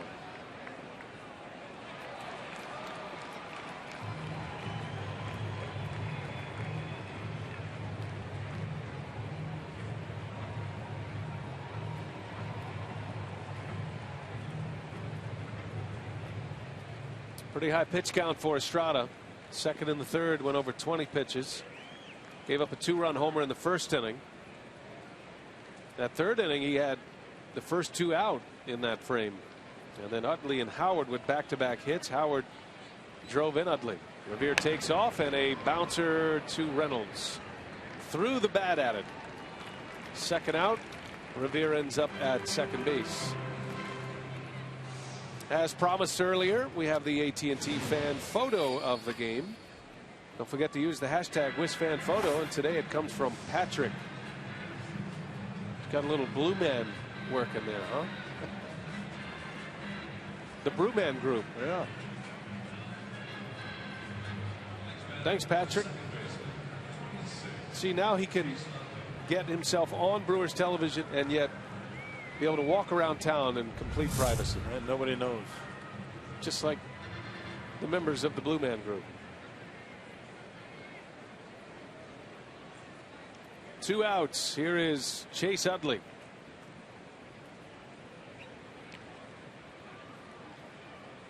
Utley's 2 for 2 tonight and is now 6 for 10 in his career against Marco Estrada. And of those 6 hits, 3 doubles and a home run. Yeah, really did a nice job in his last time up. As you check out Utley's night, took a fastball middle in and knocked it out of here. 2-0 Phillies. Then the 3rd inning, took a curveball and hit it hard, beat the shift, and put one into left field. This guy can hit any pitch to any part of the field. He's that good. Utley stands right on top of the plate. He almost dares you to pitch inside. He gets hit a lot. He's been hit 5 times this year, and throughout his career he does get hit a lot. You can see how close he stands to the plate. His hands are leaning out over home plate prior to the pitch. Not a lot of room in there to thread the needle. And don't dare try and bust him inside. I mean, he will turn on it. There's a reason why a hitter stands right on top of the plate. He wants the ball in on him. Well, you're catching, I guess, you know, the conventional wisdom will tell you still try and catch that outside corner. He wants it in on him because he stands that close.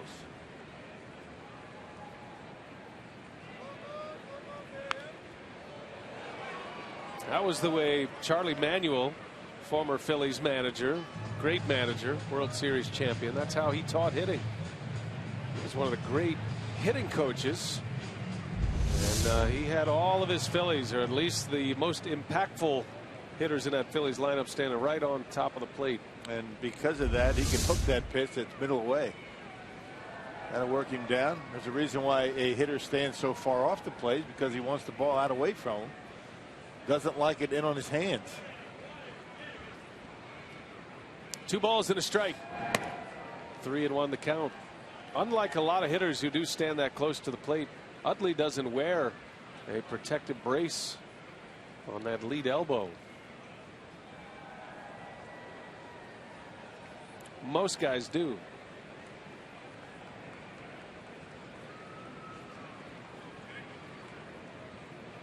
So big pitch coming here for Estrada. 2 outs, got a runner at second. 3-1 is up and away, and now Utley is aboard for Ryan Howard. 2 on, 2 out. And this could be the ball game right here for Marco Estrada. Yeah, it's been a grind every inning but the 4th. Pitch count getting near 100 as he works here in the 5th.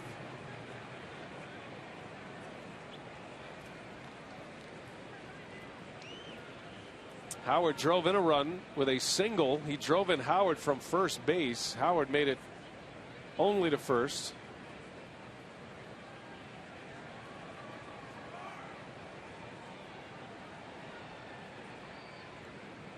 Two on, 2 away. Estrada made Howard look bad on a couple of changeups in the 3rd inning, but then with 2 strikes, he was sitting on one and rifled one to right field.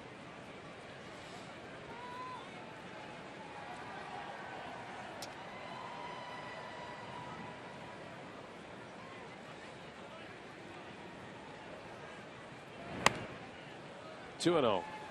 And that's what the issue is for Marco, just not able to get ahead in the count. Tried the curveball first pitch to Howard, missed with it, then missed with the fastball. Now, what do? What Marco's been doing in these spots is throwing the changeup. Howard's a smart hitter. I'm sure he remembers that.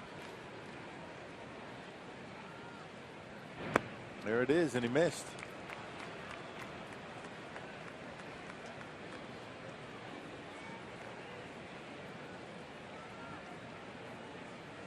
Three balls, no strikes on Howard. Bench coach Larry Boa with Ryan Sandberg. Howard usually has the green light in spots like this. And he walks him on 4 straight. Bases loaded. Rick Kranitz on his way out. Man, nobody getting loose yet in the Brewers bullpen. So this is Marco's inning. He's got a tough customer coming up with the bases loaded.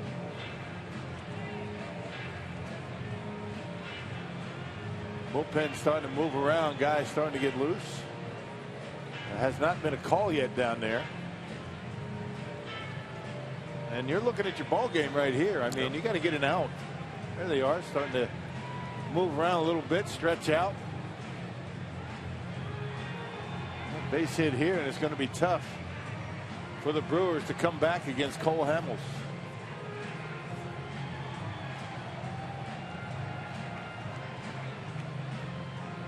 Making an old man out of Ron Renicky. Estrada with the bases loaded goes back to the windup. And he'll face one of the most productive Phillies this year, Marlon Byrd, who leads him in homers and RBIs. 2 outs in the inning. Byrd swings and dribbles 1 foul.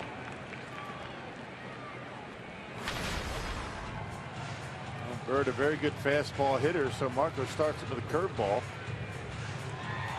And throw another one, put it in the dirt. You see the trouble that Marco's in right now. We play in the 5th, 3-0 Philadelphia. And the 0-1, Bird takes low and away. Missed again with a fastball. Bird is 0 for 2. He lined out his last time up. Hit one sharply to right. Braun went back, made an excellent catch, leaping up against the wall.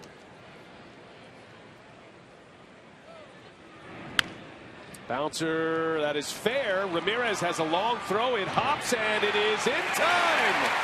What a play by Aramis Ramirez. That is a huge moment in this game. Ramirez with a strong throwing arm using the turf on the one hopper. Wow, what a play. Inning over. Phillies strand him with the bases loaded.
Stranding the bases loaded, putting up a 0 in the 5th.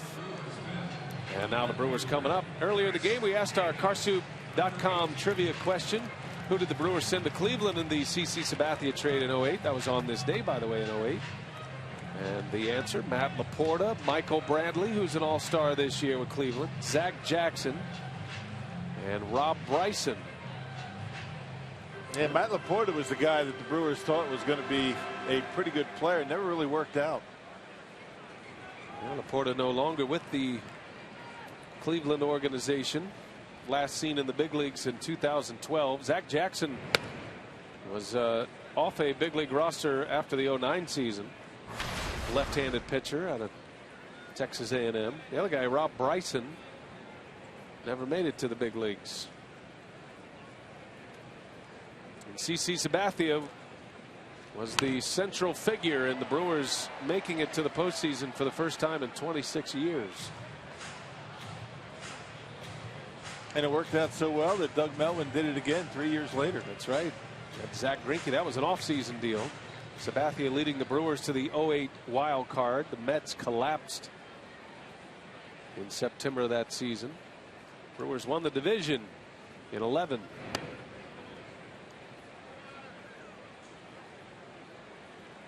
So good things happen every 3 years. We're set up for a dandy in 2014 if things hold true. Is there going to be a deal like that coming? Ooh, that's a great question. Maybe Carl Mueller will help us with that. I doubt it. I doubt Carl Mueller is going to go near that subject tomorrow. We can ask. But we're asking Carl, so get ready. Get your politically correct fence walking answer ready. He has his own job to look out for, you know. Chris Davis out in front, got a changeup from Hamels, and it's 3-2. Yeah, by the way, Carl Mueller is going to join us tomorrow, and we're going to talk a little metrics, some defensive shifting and alignment, some of the numbers that the Brewers baseball operations department pours through to give Ron Renicky and his staff the up to the latest information. 3-2. Davis whistles one into left, a base hit. He got a fastball, didn't miss it. Chris Davis, one of those guys, doesn't mind fastballs inside. I mean, he covers that very well. Very quick hands. A cut fastball from Cole Hamels that was left out over the plate just enough for Davis to be able to pull it hard into left field. He has got about as quick as hands as anybody on this Brewers roster. That is 4 consecutive innings with the leadoff batter reaching base for the Brewers. Hamels has only given up a single hit in each of those innings. Brewers need a big fly. They need something to get this offense going. Yeah.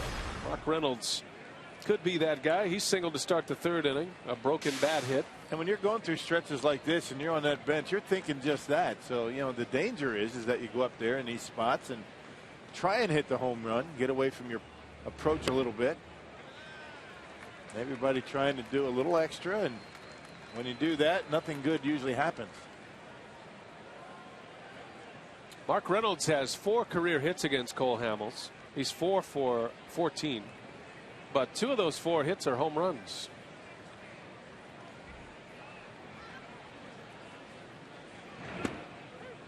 Inside corner strike. Well, he's due, that's for sure. It's been a while for him. He has not homered since June 2nd. That was a home game against the Twins off Kyle Gibson. Fastball right on the inside corner.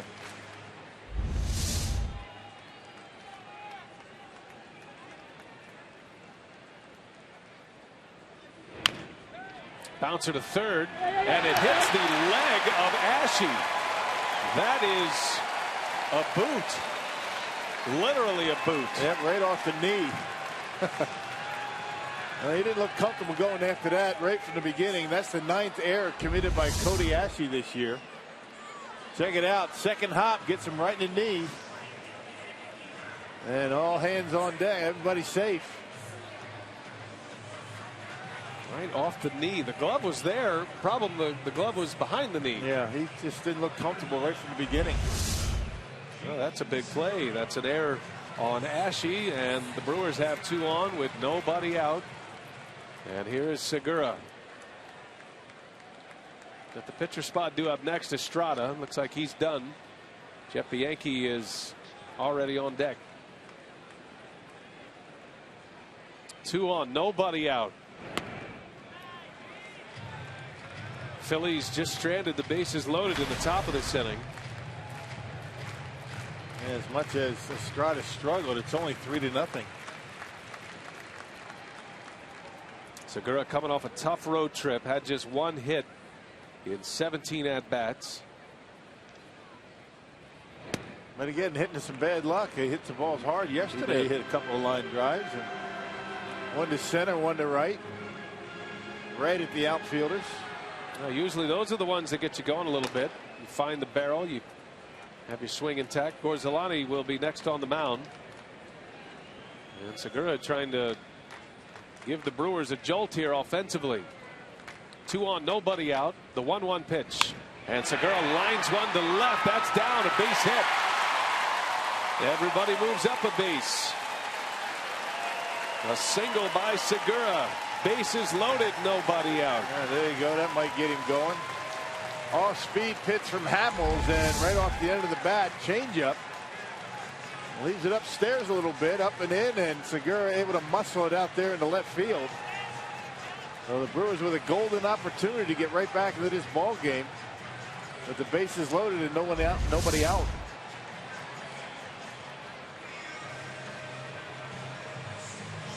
Scouting report here for Cole Hamels as Jeff Bianchi is introduced.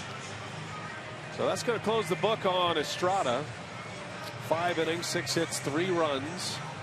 He wrestled through 5 innings today. Believe it or not, he's got a chance to win this game if the Brewers can take the lead here and hang on. That's what they're saying. As bad as he struggled, I mean, the Brewers are still in this game. A couple of hits here, and it's a tie. The Yankee will bat.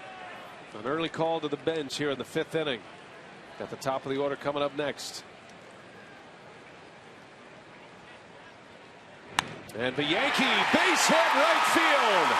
In to score is Davis. Reynolds behind him. The throw goes to third. Reynolds scores. And now Segura trying to stay in a run down. He's out. But 2 runs are in on the Yankee single. And the Brewers are within a run. How about that throw from Marlon Byrd? But more importantly, Jeff Bianchi not messing around. Going after the first pitch and hammering it out there into right field.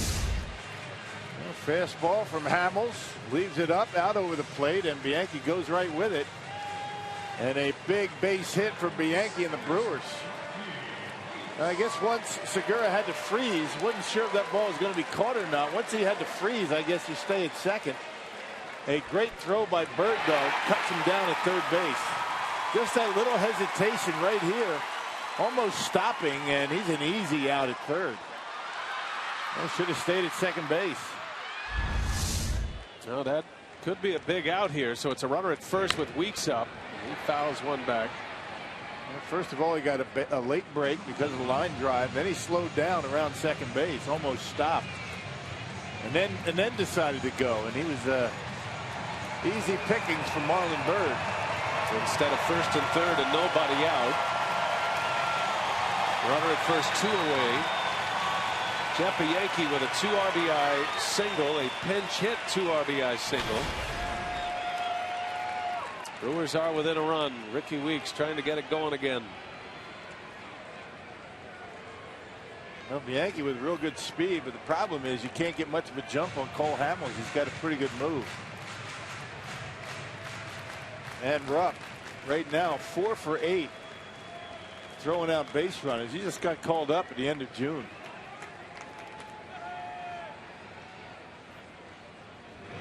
Weeks beats one in the ground to third. Ashe to second for 1, and Utley wisely hangs on to it. Second out of the inning. So Weeks had first base on the fielder's choice. The Yankees put out. And here comes Ryan Braun. High fives for Jeff Bianchi. Interesting note on him from Mike Faulkner here.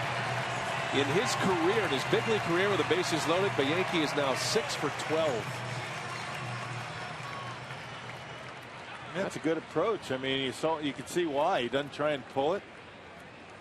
You know, Hamels gave him a fastball away, went right with it. Well, Braun trying to keep it going here. He singled to right in the 4th, lined out in the 1st inning.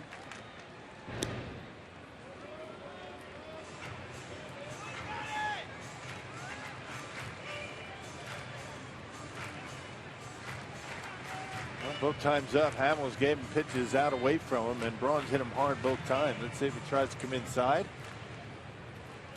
And let's see if Ryan Braun's waiting for it. Brewers are a swing away from taking the lead here in the bottom of the 5th. And Braun chops one toward third. Ashe will make the play, and that will retire the side. Well, a base running mistake may have cost the Brewers, but Jeff Bianchi delivers a pinch hit, 2 RBI single, and it's 3-2 Philadelphia through 5.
As we head to the top of the 6th inning, and this Friday is a free shirt Friday at Miller Park.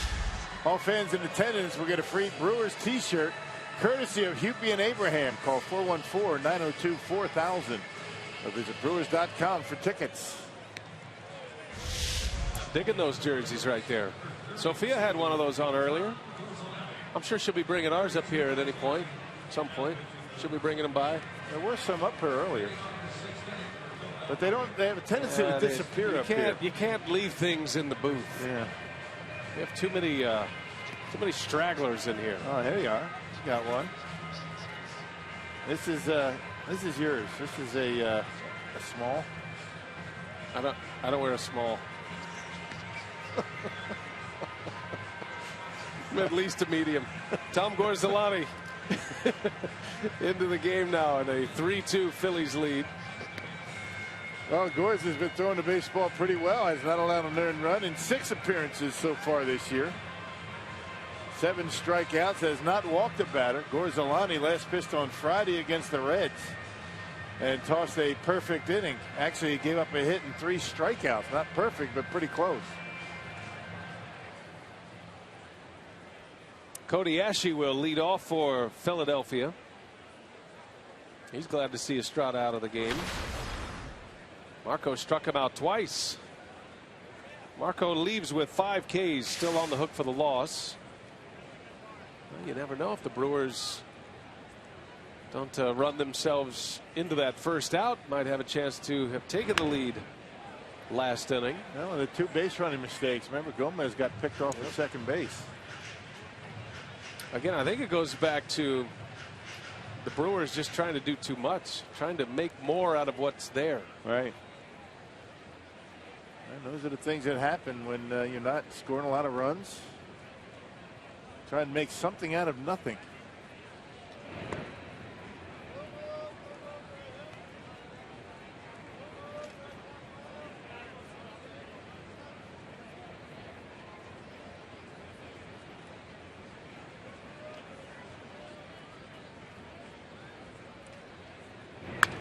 Bouncing ball is going to sneak through, a base hit.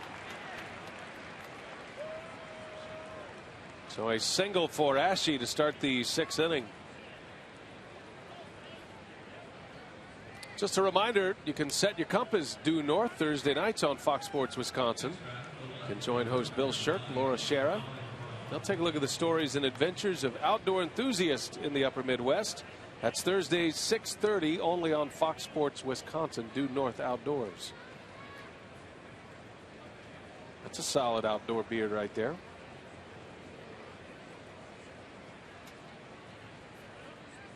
Here's Dominic Brown, and a strike from Gorzolani.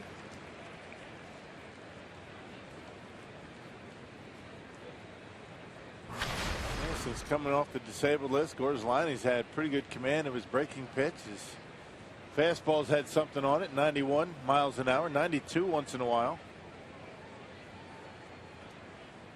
Command's been good. And you wonder in this situation if Rennege's thinking about two innings for him. Maybe. Pitcher spot, just hit. It'll be a while before that pitcher spot comes up again. And you got a lot of lefties. Yeah. The Phillies, including their pitcher Cole Hamels, they have 6 left-handed hitters and a switch hitter in their batting order. Brown pulls that one foul. And it's no balls and 2 strikes.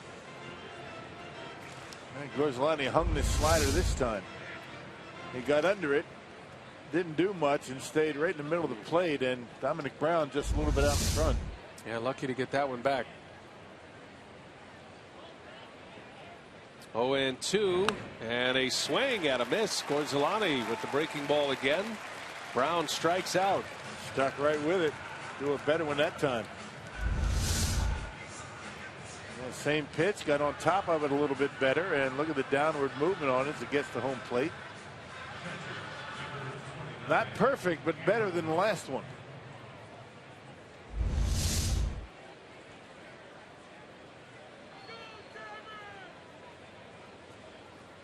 So 1 out. And it's the catcher Cameron Rupp with the pitcher Hamels on deck.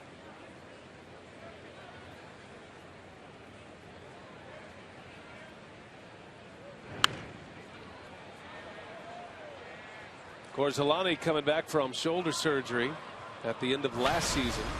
Took him a little while to come back. He was hoping to be available for opening day and was actually throwing the ball in spring training, but he wasn't feeling quite right. There wasn't enough strength in that shoulder. Still a little soreness after the surgery.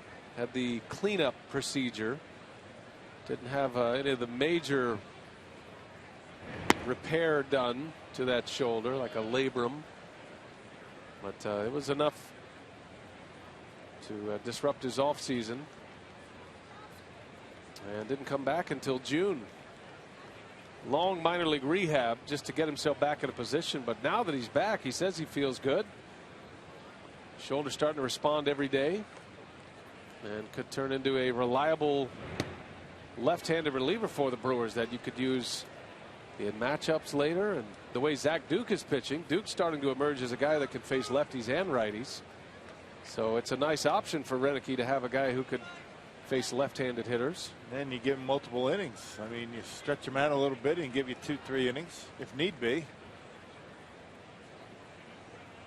Gorzelani made some starts last year for the Brewers. Pitching in that long relief role.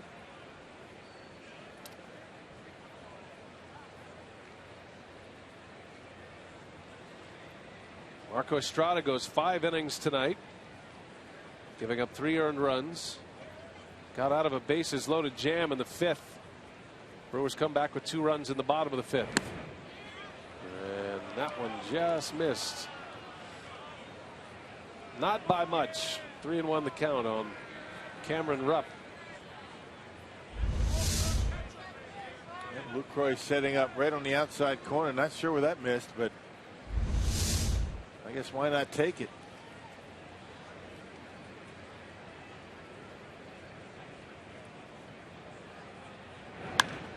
That's hit hard to right. Braun going back on the run at the track. He'll run it down for the out. Cameron Rupp just a tad late on that one. And the second out of the inning. And went right after with a fastball and a 3-1 count. There it is. And Rupp hits it hard, middle in. He takes it to the opposite field and didn't get all of it. Sounded like he jammed himself a bit, and Braun able to make the catch in the corner.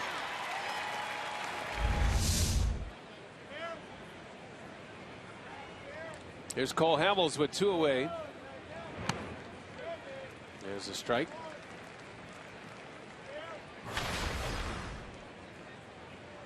Hamels has struck out twice, but a pitcher who can swing the bat a little bit.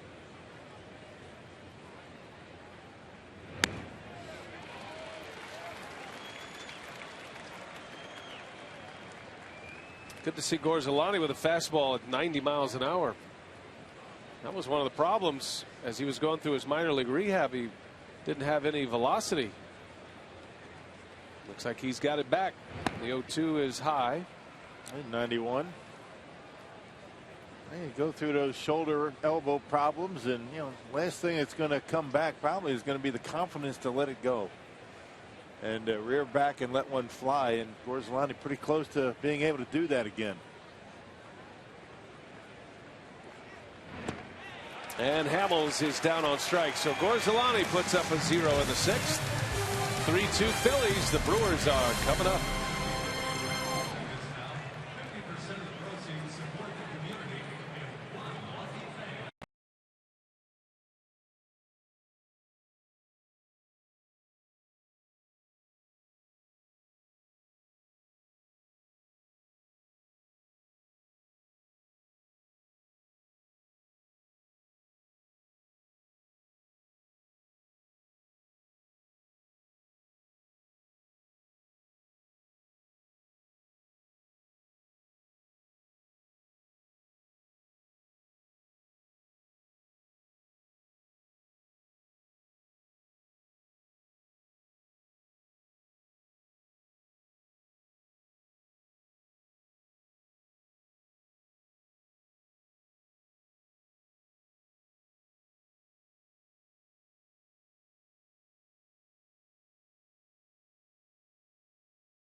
Brewers baseball on Fox Sports Wisconsin is brought to you by Southwest Airlines. Find our fares online only at southwest.com.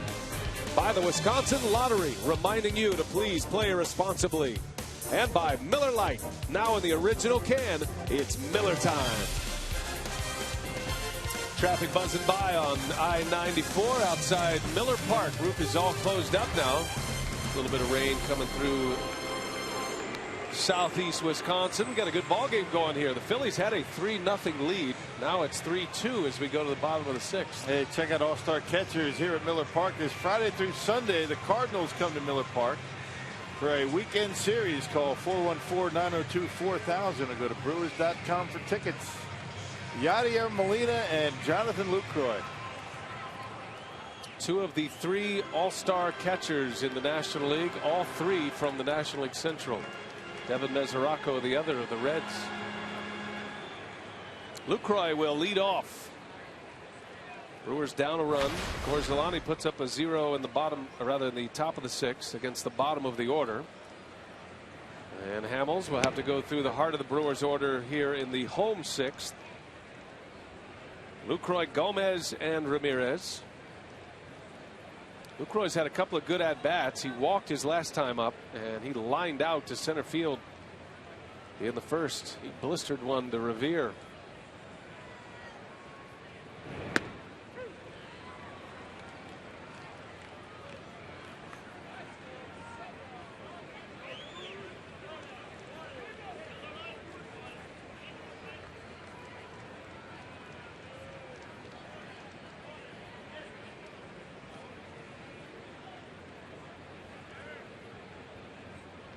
And 2 to Lucroy. Hamels delivers. Lucroy fouls it away. A 93-mile-an-hour fastball. Hamels reaching back for a little extra. Talking to Johnny Nairn, the Brewers hitting coach, saying he can reach back and maybe give you 94, 95, maybe once or twice. He's got it in him, but cruising speed's about 92 to 93.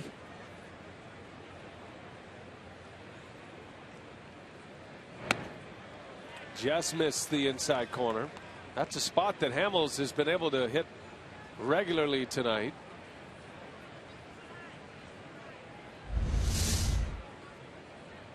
That cut fastball right off the inside corner, not by much. And Lucroy chases one. He backs it up.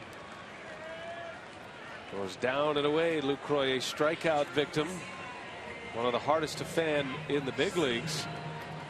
And one away in the sixth inning. Yeah, cutter goes in on right-handed batters. The changeup goes away. So you got to cover both sides pretty effectively against this guy. And he'll get you to chase that changeup at 2 strikes.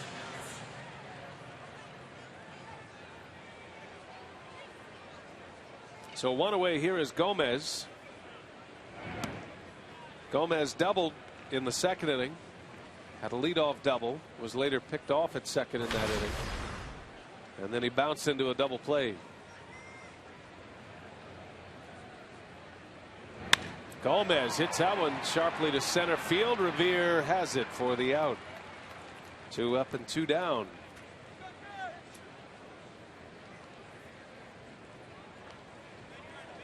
Carlos is 1 for 3 tonight. On a night when him even being in the lineup was in question. Yeah, both of them have hung in there pretty well tonight so far. They realize how important it is for them to stay in the game. What a difference it makes in that lineup for sure. Gomez had some stomach problems. Was ill before the game. Braun with lower back spasms. You can kind of sense that both of them just in their body language. We see them every day. So those are things that you recognize, but not in their normal character here tonight. Especially Carlos around the batting cage. Didn't say a word. That is unusual.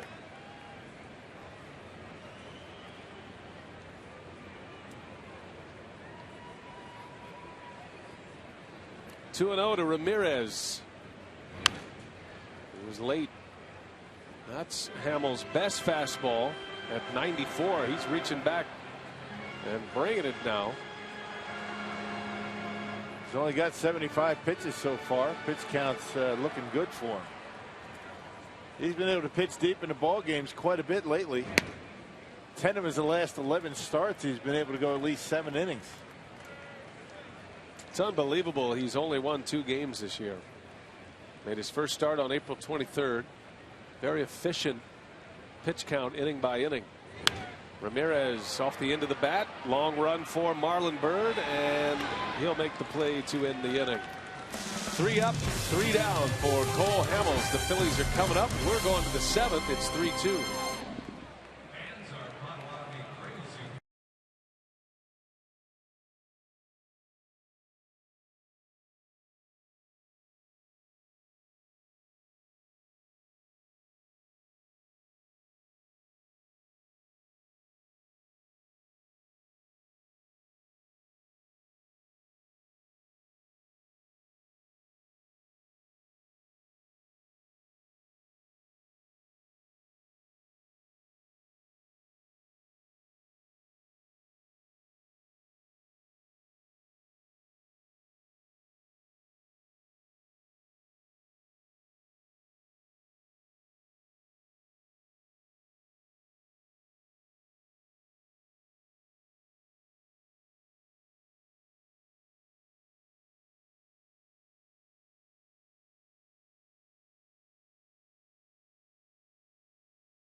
Our game summary started with a Chase Utley 2-run home run at the top of the first inning. It was a quick strike for the Phillies. Utley's 7th home run of the year. Jeff Yankee pinch hit appearance, and with the bases loaded, he drove in 2. That put the Brewers within a run. A runner was thrown out. Segura at third base in that inning. The Brewers stranded a runner, and that's where we sit. 3-2 our score. 7th inning from Miller Park. Cole Hamels pitching well, still out there. He's given up just the 2 runs thus far. A 2 RBI single by Bianchi. One of them is earned, 1 unearned.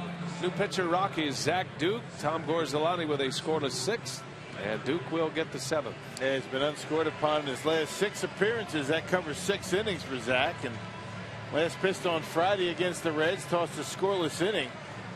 Gave up a hit, struck out a couple of batters. Look at the strikeouts for Zach Duke. 46 punch-outs in just shy of 34 innings of work this season. Nice work by Gorzolani. Goes an inning with a hit and 2 strikeouts, and has now gone 7 1/3 innings with no runs, no walks, and 9 strikeouts. So he's throwing the ball well. Renicky gets 1 inning out of him, and now Duke will face the top of this order. Ben Revere, Andres Blanco, and Chase Utley. Got a lefty, a switch hitter, and then another lefty in Utley, and then Howard, of course, left-handed. This is why Ron Renicky's trotting out his left-handers. A bunch of lefties. The bench for the Phillies is quite interesting. They have the lefty Tony Gwynn Jr. They have 3 switch hitters on the bench, including Jimmy Rollins. And the only right-hander on the bench is John Mayberry Jr. So a couple of juniors on the roster for the Phillies.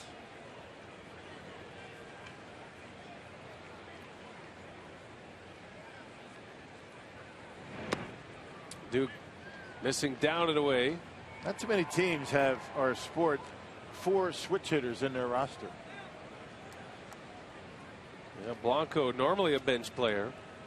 That gives Ryan Sandberg all kind of matchup options, although they're not necessarily, the big name bench players that they've had.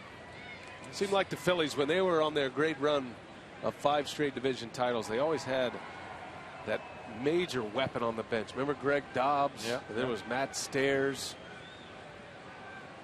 And not just good pinch hitters, guys who could take it deep. Yeah. Late in the game, yeah. Remember Stairs hit a huge home run for them in the playoffs against the Dodgers. Stairs is now a Phillies announcer. He's not on this trip, but he is one of their TV announcers.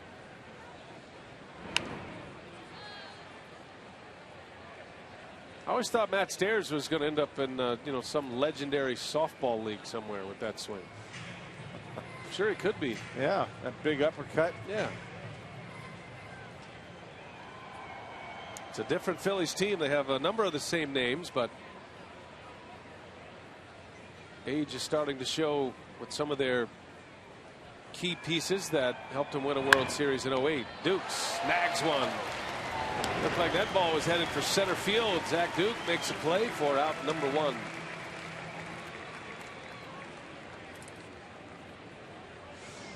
That just gets outs. That's what he's been doing. I mean, right from spring training up until this point, he just keeps making pitches and fields his position well to get the first out. That's the way he squares his shoulders and becomes a fielder once he gets rid of the baseball. Doesn't fall off the mound. Gets ready for a comebacker and makes that one look easy. Look out. Foul ball into the Brewers dugout. Well, I hope that didn't hit anyone in there. That was close. They're smiling, so I think they're all right, but that was heading right for Jerry Narron and Ron Renicky. Check this out. Yikes.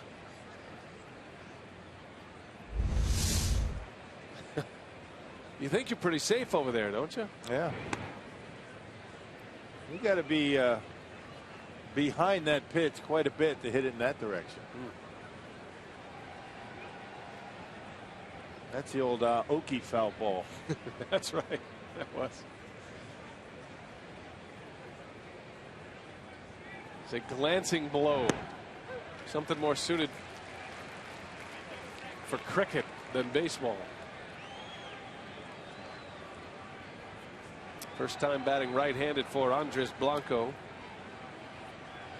He's 0 for 2. He dropped a bunt down in the first to advance a runner, a fly out and a ground out. And little half swing. He's able to check it. 2-2 on Blanco.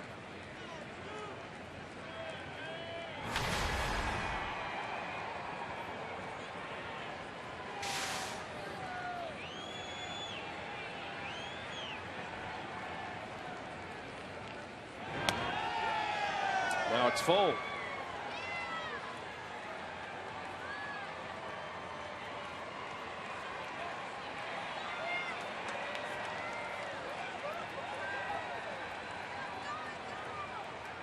See what Duke has in mind here. Everything away except for that one pitch, and that one a little soft lighter. That's going to fall, a base hit. Just over the glove of Ricky Weeks, and it's a 1-out single for Blanco on a 3-2 pitch. And that's going to set up Chase Utley with a man on here.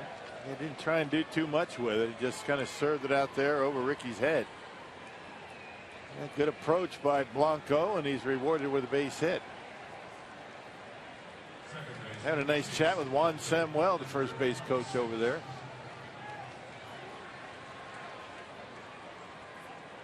Speaking of good throwing arms.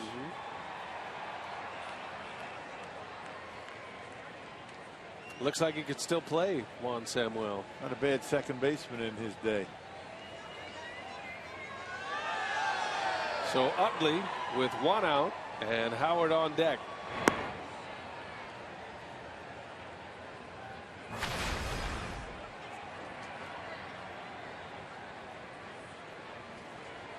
Utley 2 for 2 tonight with a walk. 2-run homer in the first. He singled and scored in the third. And he walked, was left stranded in the 5th. That was a key inning for Marco Estrada. Marco left the bases loaded in that 5th inning on a fantastic play by Aramis Ramirez to get Marlon Byrd. Play of the game so far for the Brewers.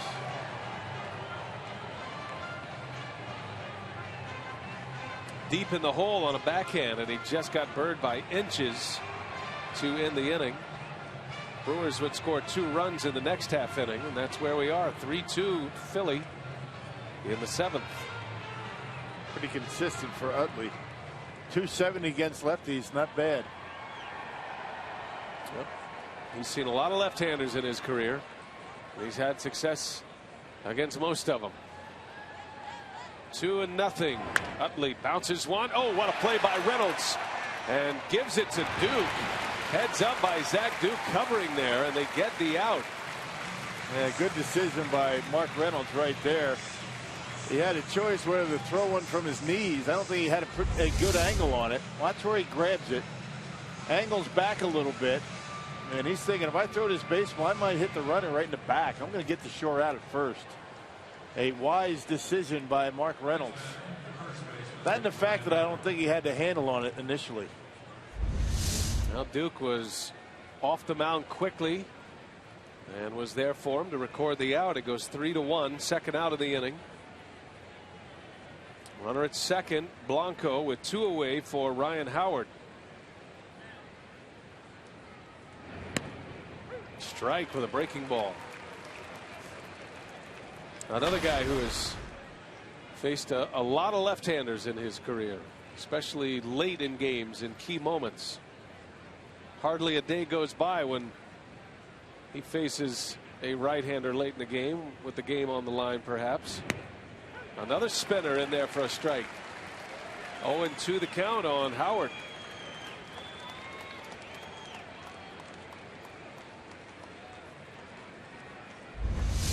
Well, I'm sure he's faced his fair share of side-arming left-handers as well. That one right on the outer half of the plate. See what he goes with. The 0-2. Another breaking ball. Howard doesn't chase.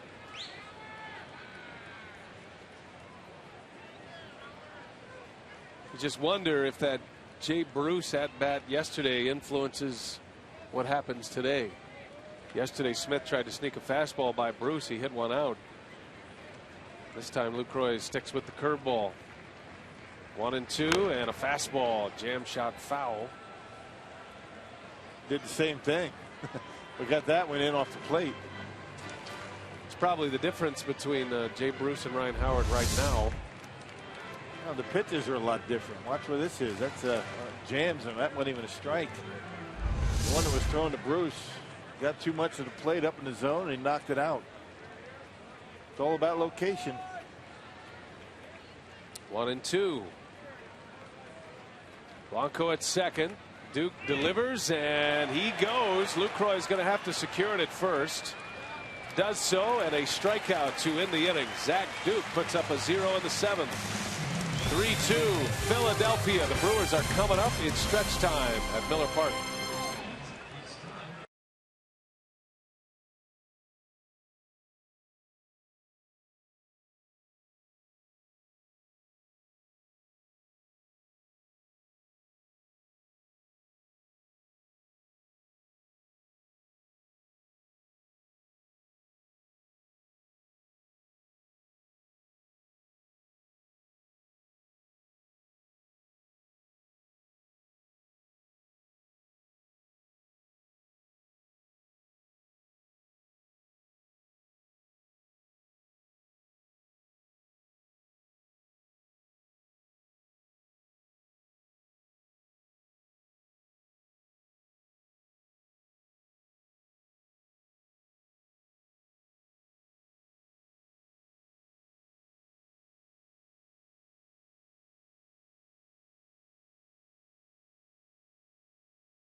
Alvarado.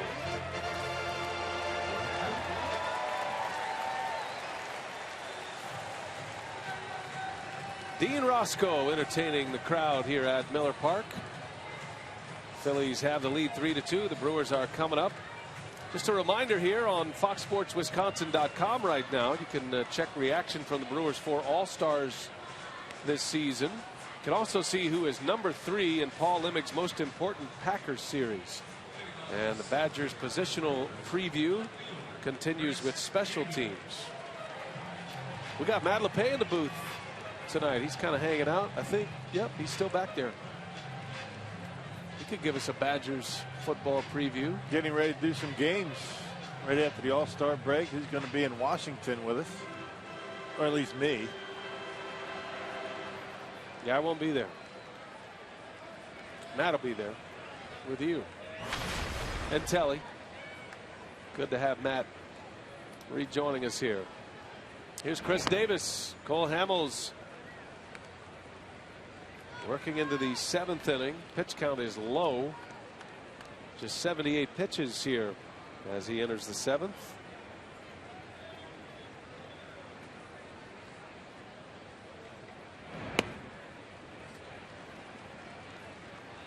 Davis turned around a fastball his last time up. He singled to left, scored a run. Got the rally going in the 5th inning.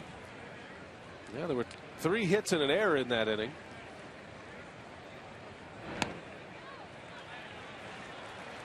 Three balls, no strikes.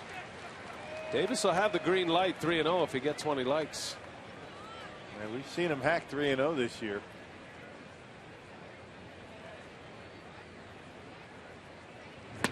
And he lets it go by. Ball 4. So there's a base runner to start an inning. Brewers have had a ton of leadoff batters reach base in this game. That's 5 of them tonight. Every inning but the 1st and the 6th. Brewers 2 for 7 with runners in scoring position. Both of those hits came in the 5th inning. Only one of those leadoff batters scored. Mark Reynolds, he led off the 3rd with a single as you check his night at the plate, presented by Wendy's.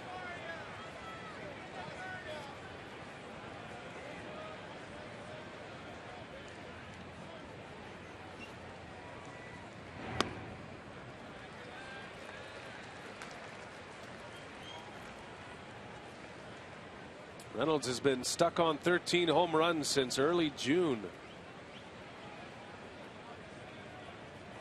1 for 2 against Hamels tonight. Reached on an error his last time up. And Reynolds sends that one to left.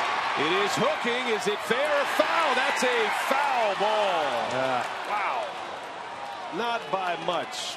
Just barely. Right at the end.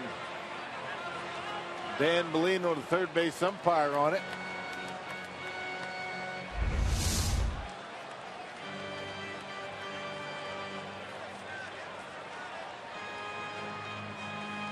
Close. Yep. But you see the ball never does disappear behind that pole. And a long, loud strike. 1 ball, 1 strike. 2-1 now. That's the thing about Reynolds. Even when he's struggling at the plate, he is a threat. And he puts the pitcher in a tough spot because he can hit him as far as anyone in the league.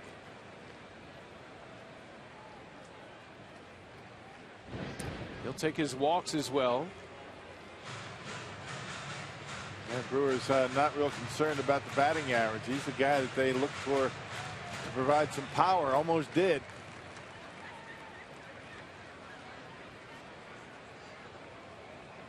Tying run at first.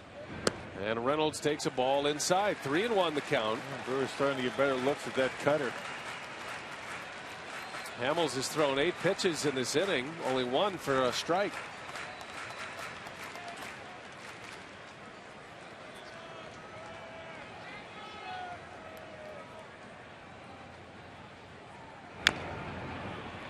Full count.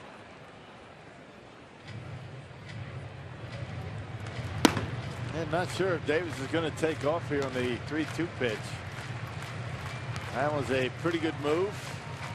Rupp can throw, and Reynolds strikes out a lot. There's Ken Giles, hard-throwing right-hander in the Philadelphia bullpen.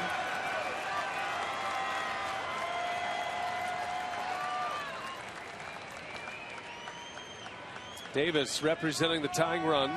Here's a 3-2, and Reynolds chase one. Chase ball 4, but that's the Hamels changeup, his signature pitch. Yeah, he threw 2 changeups in that sequence. First changeup, Reynolds almost hit out of the ballpark. That last one was where he wanted it, down and out of the strike zone. Better location on it. And Mark Reynolds chases ball 4. Yeah, that one burned him. So the first out. Here's Segura now.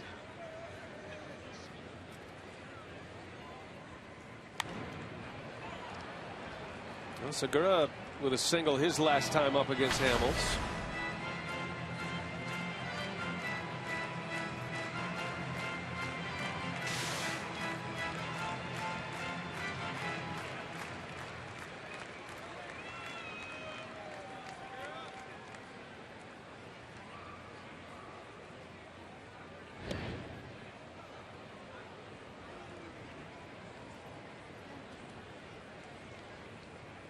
Lyle Overbay has moved on deck.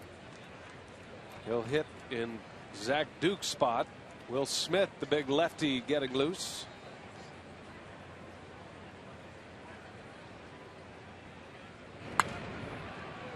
They have 3 lefties on the bench for Renicky. The only right-hander, Maldonado, the other catcher. Schaefer, Overbay, and Scooter Gennett. The left-handers available. Saw Rob Wooten out there as well. It would be interesting if this game stays as is and the Brewers are down a run. Could see Wooten come in, I suppose. Getting into a stretch of the batting order against Philadelphia, the bottom of their order. Marlon Byrd set to lead off.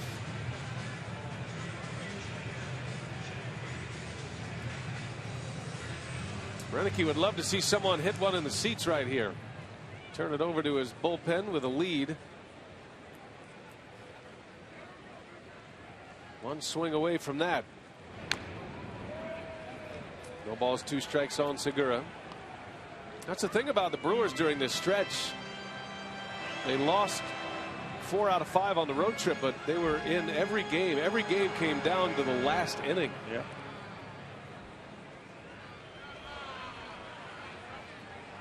They're just not getting that big hit right now. Just putting men on base. Not able to drive in that run right at the end.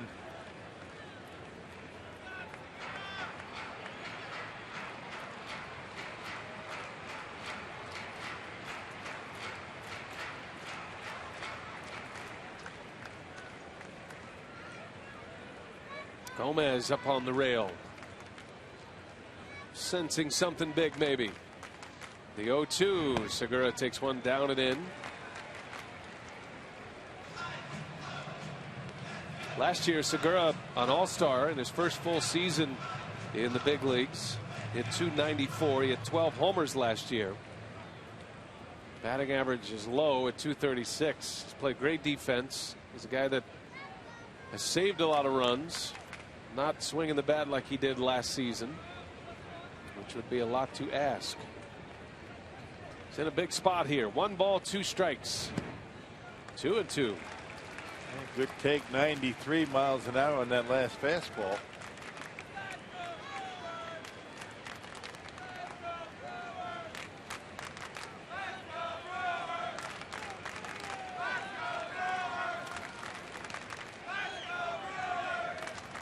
Two and 2. Segura stays alive.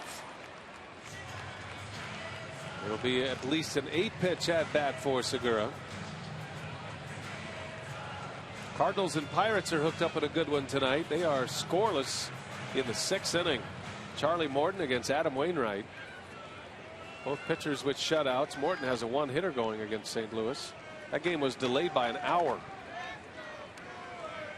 They're moving along quickly tonight. Segura fouls another one off. Count remains at 2-2. He's been able to fight off just about everything that Hamels got. Fastballs, cutters, change up. The only thing he's not throwing is the curveball. He actually did throw a curveball, pitch 4. But he's seen it all. 8-pitch at bat so far. Just fouled off a 95-mile-an-hour fastball. He's fouled off a breaking ball in the upper 70s, and all points in between, it feels like. Still battling. Pitch number 9, the 2-2, and a curveball missed. Now the count is full. And now if you're Ron Renicky, do you send Chris Davis with 1 out? Hey, you might think about it this time. You got more of a contact hitter up at the plate, where it normally makes contact.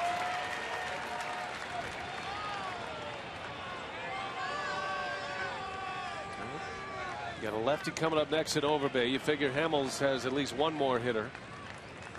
So only giving up 2 runs, 1 of them earned on just 6 hits. Brewers got 3 of those 6 hits in the 5th inning. And Hamels wants to start over with the signals. He's not happy with what Rupp is putting down, and now Rupp says, all right, you just tell me what you want. Yeah, forget that. Just let me know. We'll talk about it. Chase Utley's going to get his 2 cents in there.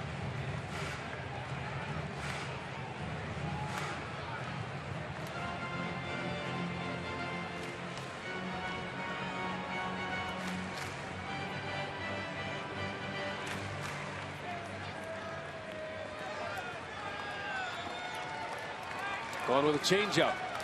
Full count. Davis stays put, and Segura lines one to right field. Davis will stop at third. Bird's got a great arm. What an at-bat for Gene Segura. 9 pitches he delivers with a single to right. 10-pitch at-bat, I beg your pardon. And he got one that he liked, and he rips it into right field. So maybe Segura found something his last time up.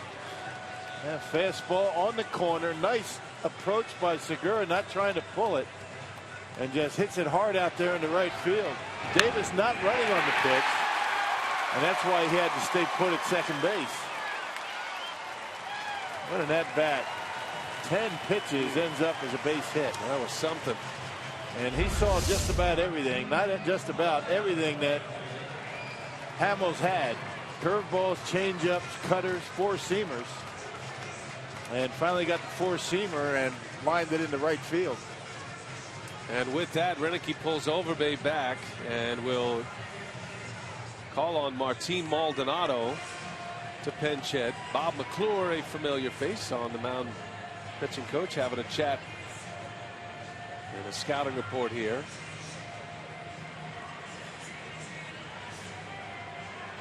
So Hamels will stay. Maldonado will hit. And Ryan Sandberg's going to let his best starter ride it out here in the 7th inning with a 3-2 lead. 2 on, 1 out, and Maldonado coming up. Yep, he's going to let his left-hander get himself out of his own mess. It's been the toughest inning yet. 10 of those 20 pitches in that sequence to Segura.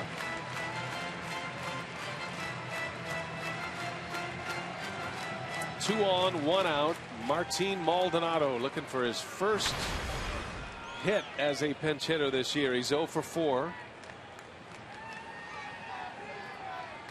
Now Davis at second, Segura at first, and Maldonado takes a strike.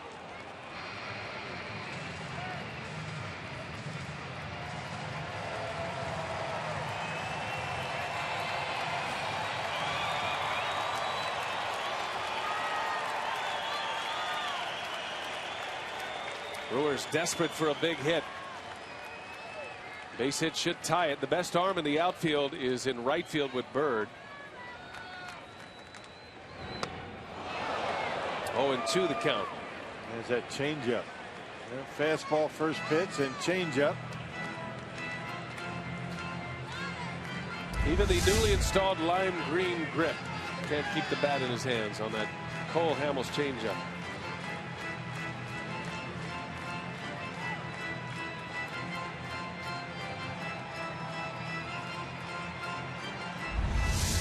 Maldonado doesn't wear batting gloves. That's why he's got that grip. Goes to the glue stick here. Down to the count, 0-2. Phillies are looking for a double play ball. Pitch number 100 coming from Cole Hamels, and Maldonado steps out. And grabbing the helmet, he's got some pine tar up there, trying to get a little bit of a tacky sensation on those hands. That rubberized grip, that's got some tackiness to it. Stick them. Here comes an 0-2, and that's inside. How did that miss him? I think it went right through him. Maldonado stood his ground. Just missed him. Good block back there by Rupp. And the curveball, check it out. Right in front of his shins. And that's a pretty good block by Rupp right there. That's a big one, right? Keeps runners at first and second. Otherwise, the go-ahead run would have been in scoring position.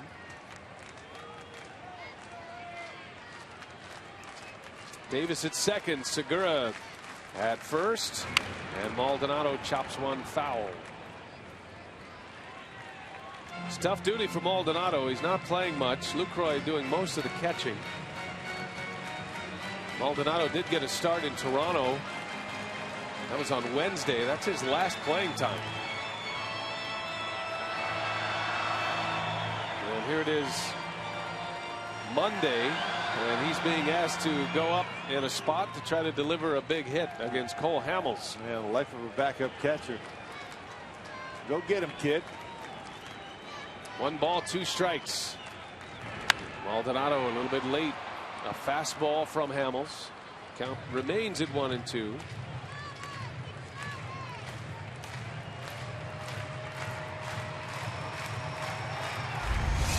Hamels tried to get with a fastball up in the zone, but Maldonado able to get enough of it and to stay alive.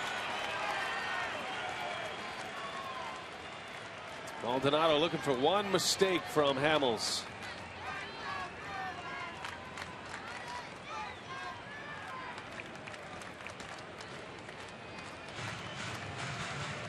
Hamels has 6 strikeouts tonight. Brewers have had some traffic. 2 of the last 3 innings. Scored twice in the 5th. 2 on, 1 out here. And Maldonado rolls over one again. And he's hanging tough. I've only seen 1 fastball this entire at bat. Change ups and curveballs.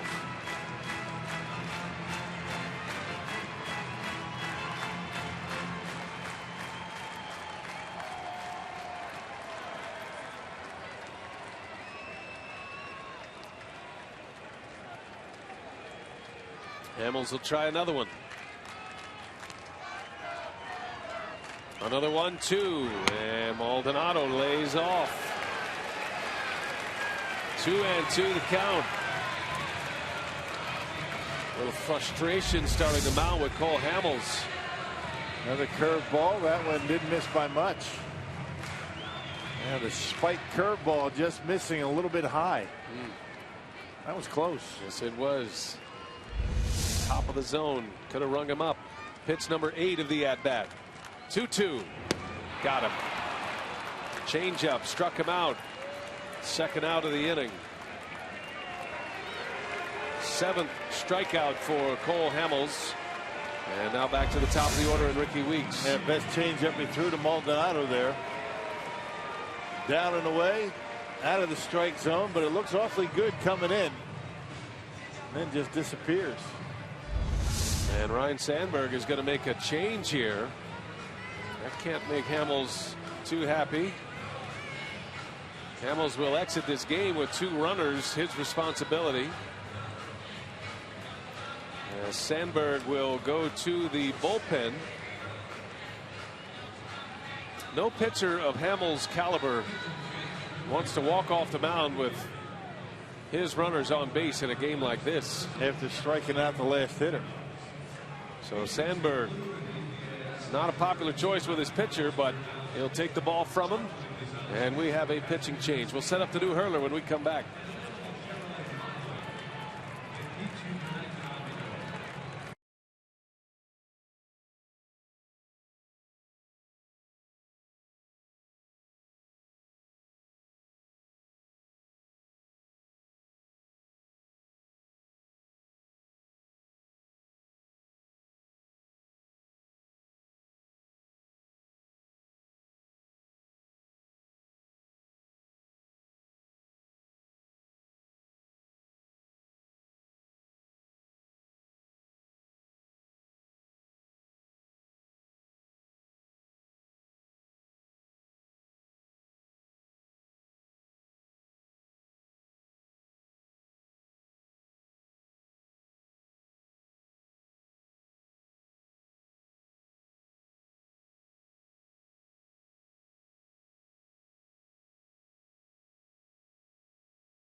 Hours knocking at the door here in the 7th inning, however.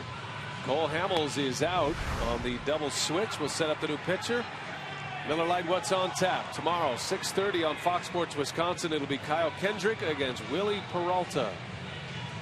Game 2 of this 4-game series. Another changeup specialist, Kyle Kendrick, for the Phillies tomorrow. Tony Gwynn Jr. will enter the game in center field. Revere is out.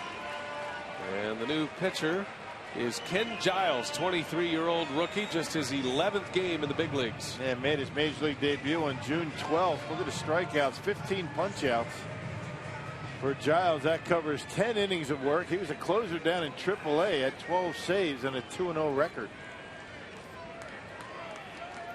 This guy just roared through the Phillies minor league system, striking out a bunch of hitters till his call up this year. Ricky Weeks at the plate. And a 98-mile-an-hour fastball. Ahead of Weeks 0-1. Giles can hit triple digits. Struck out 190 batters in 141 innings through his minor league career, parts of 4 seasons. Drafted in 11, in the big leagues in 14. Had 38 strikeouts down in the minor leagues in 28 2/3 innings.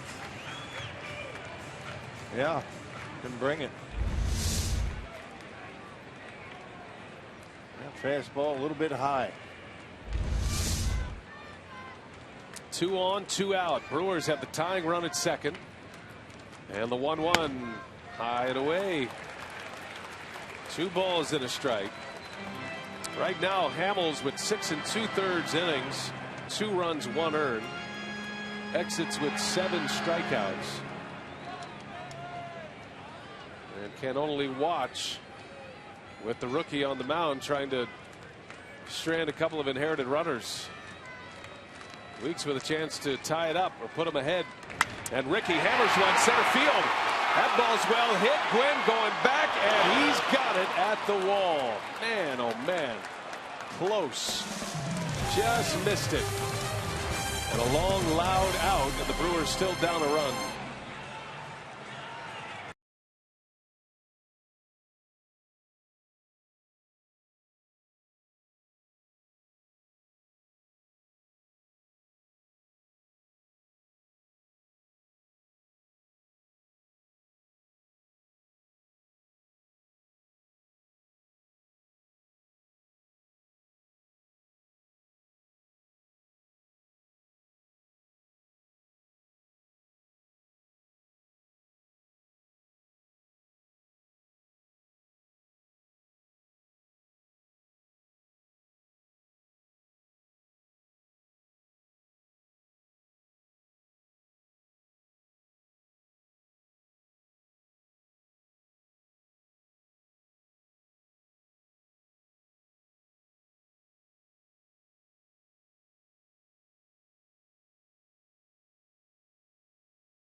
It's been that way since a 2-run Brewer 5th. We're headed to the top of the 8th inning. Marlon Byrd will lead off, and he's part of our Southwest Airlines non-stoppable play. With the bases loaded, Byrd bounced to Ramirez, and a great play to get Marco Estrada out of a jam. That allowed the Brewers to stay in it. The next half inning, they scored a couple of runs on a Jeff Yankee 2 RBI single. And Ramirez, the all-star starter for the first time, voted in by the fans in his career, and the first ever starter at third base in Brewers franchise history. It was a year in '88 when Molitor made it. He played mostly third base, but he actually started the All-Star game at second base. So Ramirez with a big play tonight, and that's why we have a tight one here currently. 8th inning, Rob Wooten is on the mound to face Marlon Byrd. Yeah, close game. What's new for Ron Rennick and his Brewers ball club? Win, lose, or draw, they're always close, it seems like. Yeah, Wooten pitched on Friday against the Reds, tossed a scoreless inning, gave up a base hit, but did not allow a run. 32nd appearance for Wooten. A 1-3 record. A key inning for Wooten. He's got Byrd, Ashe, and Brown coming up. Unable to check his swing. No balls and a strike on Marlon Byrd. Big power numbers for Byrd. 18 home runs. 13 of those 18 home runs have been solo homers.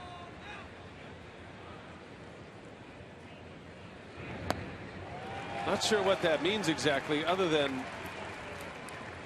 it gives you an idea that Ryan Howard, who's hitting just .230, has been making a lot of the final outs. Right. Byrd had his chance with the bases loaded in the 5th, though. Matter of fact, he was up there with a man on in the 3rd. He lined out. And then that great play by Ramirez in the 5th. Cardinals and Pirates are still scoreless.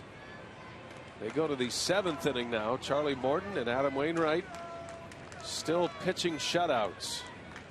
Morton with a 1-hitter. Swing and a miss. Byrd strikes out.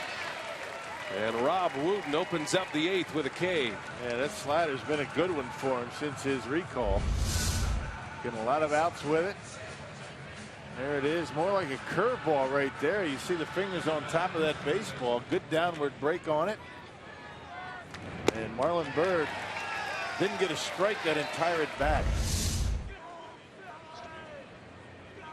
One gone for Cody Ashe.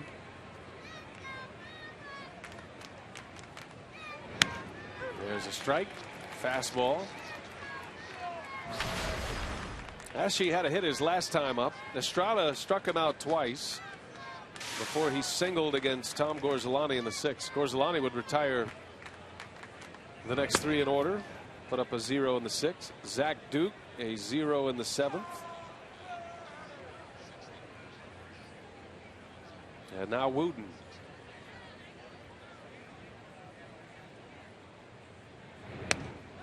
This game was teetering on a blowout in the 5th inning. Estrada got that out, and that great play by Ramirez. There's that slider right on the back door, catching the outside edge. Slow breaking ball in there for a strike. Wooten back-to-back Ks.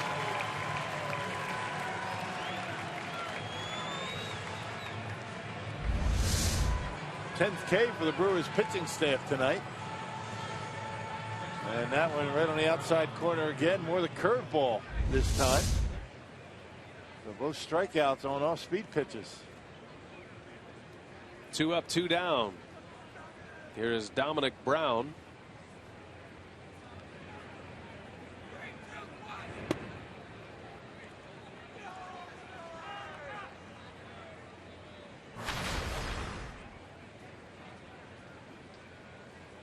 Brown had a base hit back in the 2nd inning, an infield hit.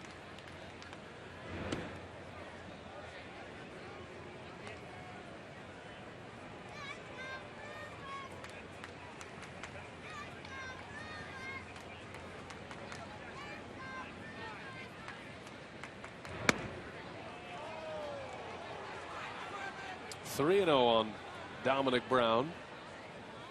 He struck out a couple of times tonight. Marco Estrada struck out 5. Gorzelani with 2. Duke had 1. Green light 3-0.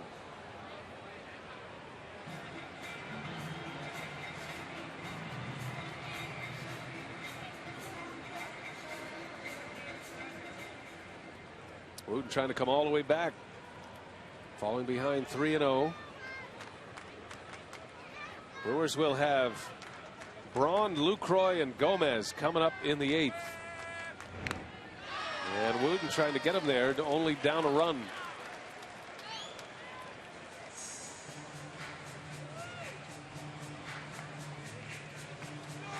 First of a 4-game series with the Phillies. First 3 games are night games. On the air at 6:30. Thursday is a day game.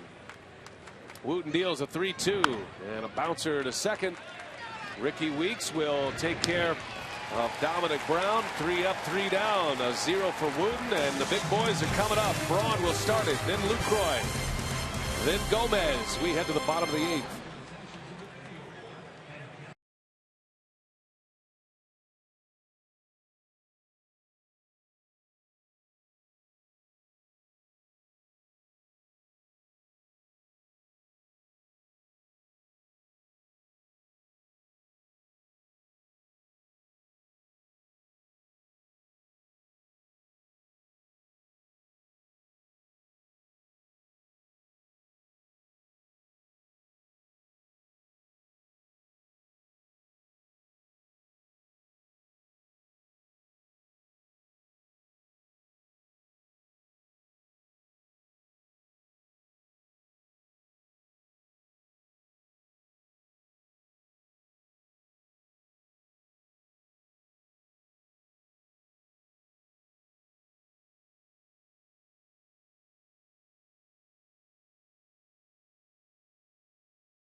As we get set for a Brewers Live postgame following our coverage of Brewers baseball right here. Brewers down 3-2 and trying to spark him somehow. I don't know if that's going to do it exactly, but Jeff Bianchi off the bench in the 5th inning is the guy responsible for the 2 runs. Yeah, and that was a big spark. Yeah. I tell you, it came at the right time with that base hit to right field.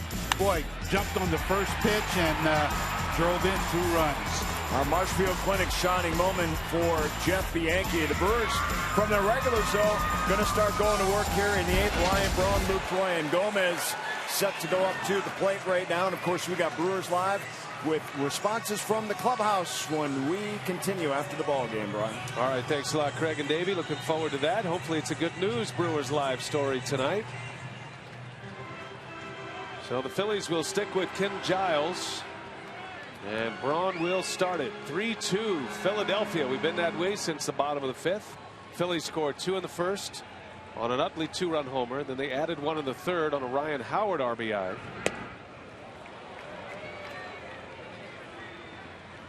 Braun tonight playing with lower back spasms. He has not looked comfortable playing the game tonight, but he does have a couple of nice plays in the outfield.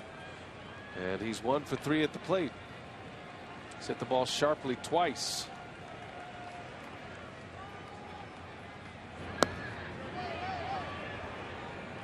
Able to check his swing. Braun with some body language after that swing. Look at him. No. He's as surprised as anybody that wasn't called. I didn't do it. Pretty close. You know, you let go of the bat, it doesn't count. Man, if only I knew that. Let go of the bat. It's a good one.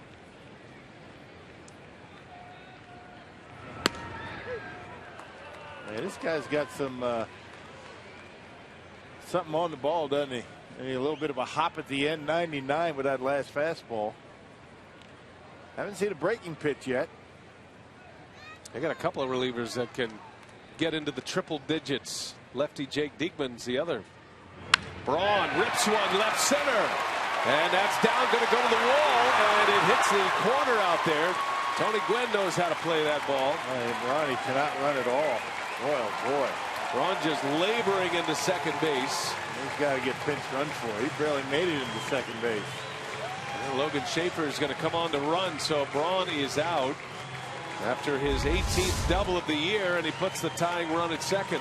It doesn't matter how hard they're throwing. If you know they're coming, big league hitters are going to be able to turn it around at some point. That taking it into the gap in left center, and Ryan Braun hobbling all the way into second base. No problem with the swing, just can't run.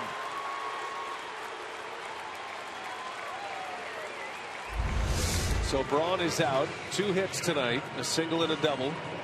Schaefer very fast and an excellent defender, so you don't lose much in that category. You do lose Braun's big bat, however. Well, here's Lucroy, tying run at second.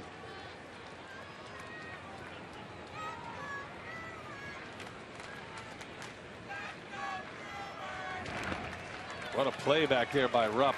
Yeah, that's the breaking ball right there. Not even close. We heard a lot of good reports on the Phillies catcher Cameron Rupp, the way he handles himself behind the plate. He just saved an extra base right there. Schaefer was ready to run to third. It was a rather small catcher's mitt too. Do you notice how small that thing was? I just thought it was because he was supersized back there. Big swing by Lucroy. 1 ball, 1 strike.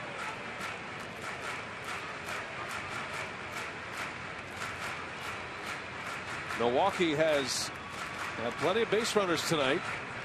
Stranded 2 in the 7th.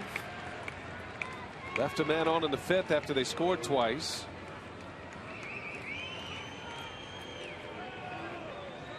Phillies led 3-0 at one point after 3 innings.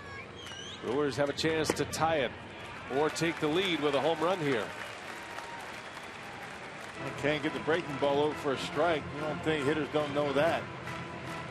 You just forget about that pitch. If he throws it for a strike, tip your hat.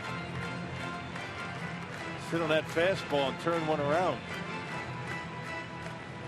Lucroy among the best the Brewers have with runners in scoring position. He's got the speedy Schaefer out there now. 2-1. Lucroy rolls one to short, backhanded, and a throw to third, and Schaefer is going to be out.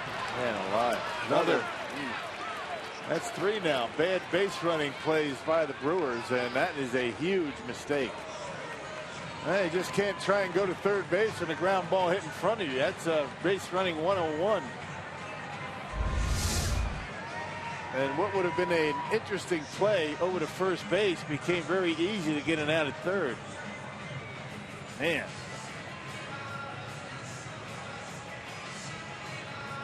And that's 3 base running mistakes by the Brewers tonight.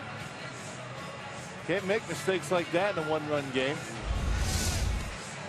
Well, so Schaefer, normally a good base runner. Braun had to be lifted with the back injury, and Renicky sees Schaefer run right into an out. Gomez got picked off in the 2nd inning. Segura was thrown out at third base in that 2-run 5th inning. That was on the base hit by Bianchi. Tough to overcome that many base running mistakes. So now it's 3-2 with a runner at first and 1 out. Gomez at the plate.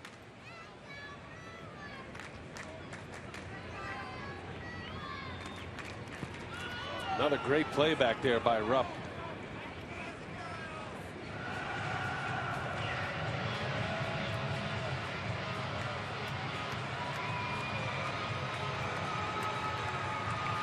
Gomez has hit the ball sharply twice tonight. He doubled down the left field line in the 2nd inning. He lined out to center field in the 6th.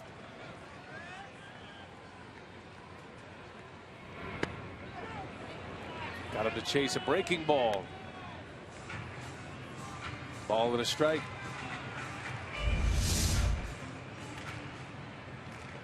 All of a sudden getting the Brewers to chase that breaking pitch. Lucroy grounded out on a slider.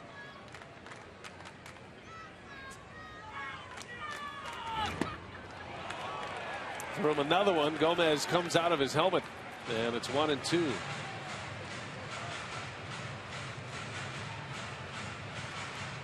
You can see why this guy down in the minor leagues was effective. He starts throwing that slider for strikes. It's going to be tough to hit. Rookie right-hander Ken Giles.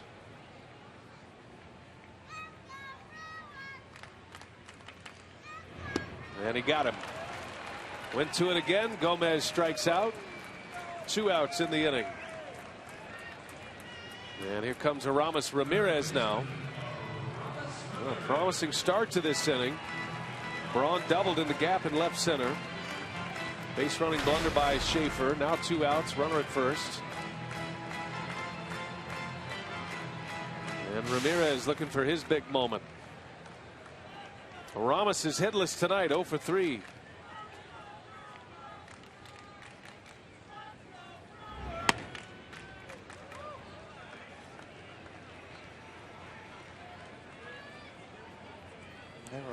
Ramos could turn around one of these fastballs by Giles. 98, 99. You know he's looking for one right here. 2-0.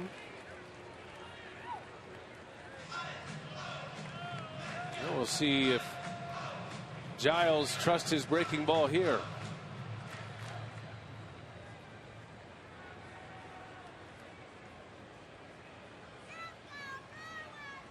Two balls, no strikes. Tying run at first and Lucroy, and Ramirez got the fastball and he fouled it back. Yeah, that was the one right there. 2-0 fastball right down the middle.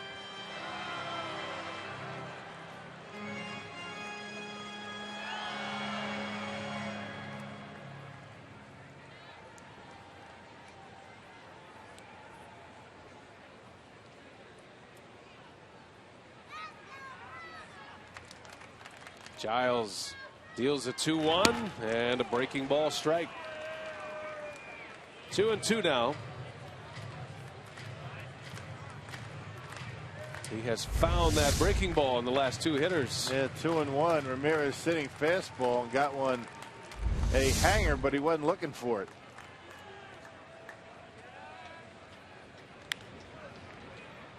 Got another one. Ramirez hangs in there.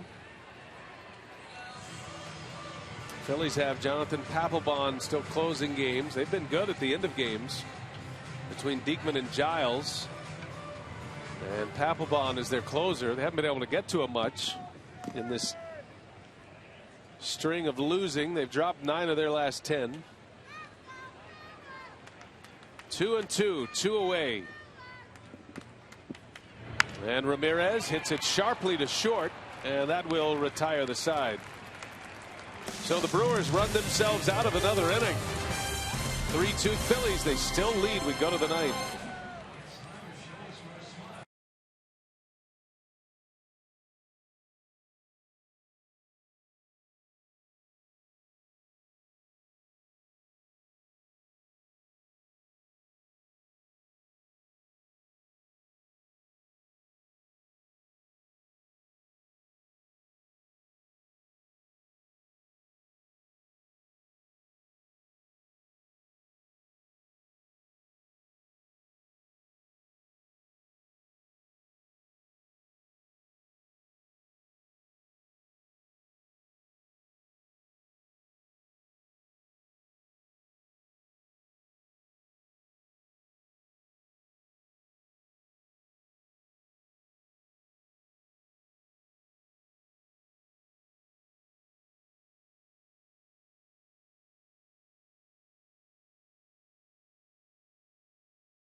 Some of the sights from tonight's game, the Brewers and the Phillies opening up a 4-game series. Cole Hamels still in line for the win here. Pitched into the 8th inning. It is 3-2. Schaefer will stay in to play right. And we head to the 9th. Rob Wooten back on the mound, trying to give Renicky a couple of innings here. We'll have Cameron Rupp lead off, batting in the 8th spot. You'll see a pinch hitter, or rather, you'll see Gwynn hitting second, and then back to the top of the order, and then a pinch hitter. Well, how good has this bullpen been for the Brewers tonight? Boy. Started with Gorzalani, who entered the game in the 6th inning. A scoreless 6th. Duke worked a scoreless 7th. Wooten had a 3-up, 3-down 8th. Brewers have had their chances. They have 8 hits tonight. Some base running mistakes have cost them.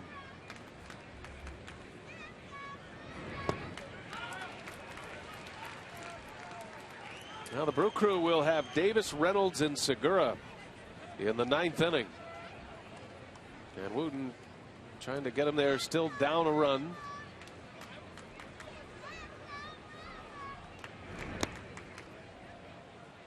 Trying to get through this 9th without having to face Chase Utley again, who's due up 5th in this inning.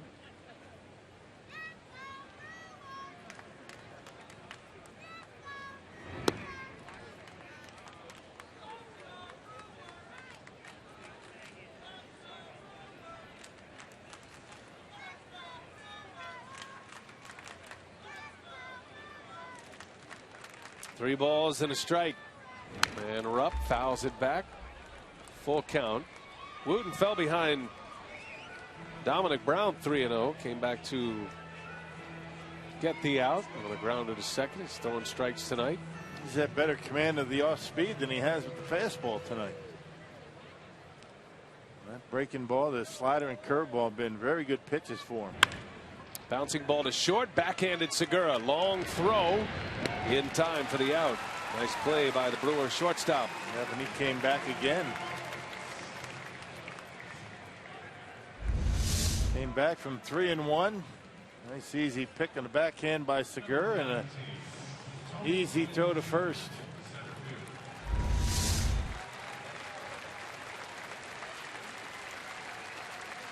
Well, nice hand for Tony Gwynn Jr. Yeah, been a rough month. Been a rough stretch for Tony. Lost his dad. The Hall of Famer. Tony came up in the Brewers organization. Fans still remember him and always appreciated his efforts. He was traded to the Padres. Now finding a home with the Phillies. He came in on a double switch 2 innings ago. His first at bat of the night.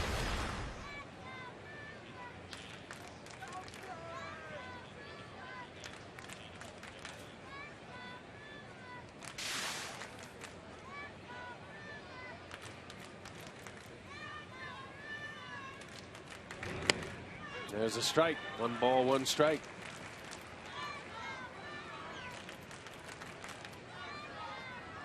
Wooten has not pitched 2 full innings since April 20th. He went 2 scoreless innings against the Pirates back in April.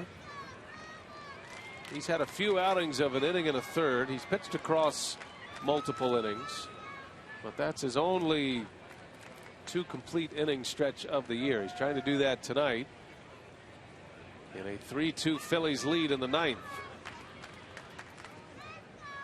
The pitcher's spot is due up 4th. And the Brewers would love to get to that spot next inning. That would mean the tying run or the go-ahead run would bat at least. You got Overbay, Scooter Gennett still on Ron Renicky's bench. 3-1 to Gwynn. Bouncer. And Weeks has it. Wooten's got a cover. Tough play. And Tony Gwynn is safe. Reynolds ranging over too far. And that was a race to the bag. And Gwynn wins that one. That'll be an infield hit. Another infield hit for the Phillies. And especially when you're shading on the line. I mean, he takes a few too many steps. Ricky would have been there anyway. And bit late on the throw to Wooten as he gets to first base. So now the pitcher spot due up, and Ryan Sandberg is going to call on Jimmy Rollins.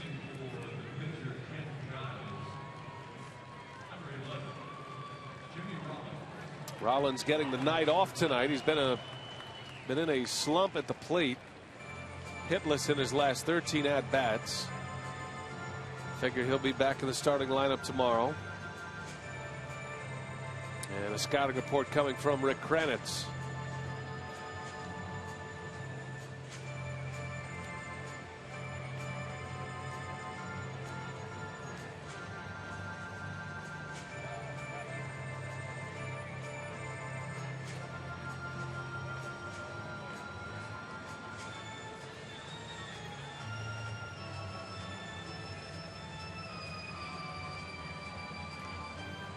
So Wooten with one away.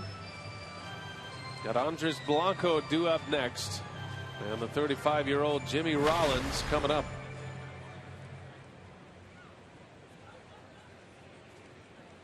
Rollins is at the end of his 3-year deal with the Phillies, but he has a vesting option, which means if he gets a certain number of at-bats, then that contract will kick in another year. And by all accounts, he's going to get there, minus an injury. There's a strike. Former MVP, 4-time Gold Glove Award winner. He's made the All-Star team 3 times. Hasn't been an All-Star since '05.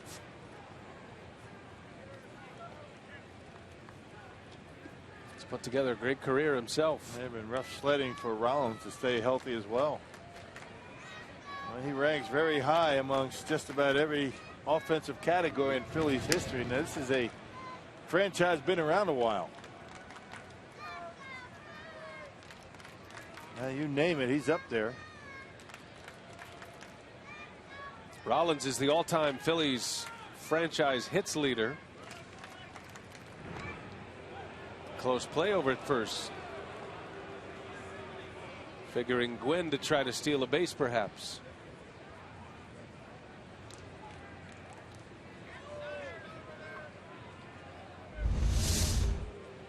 That pretty big lead over there for Gwynn, and just able to get back.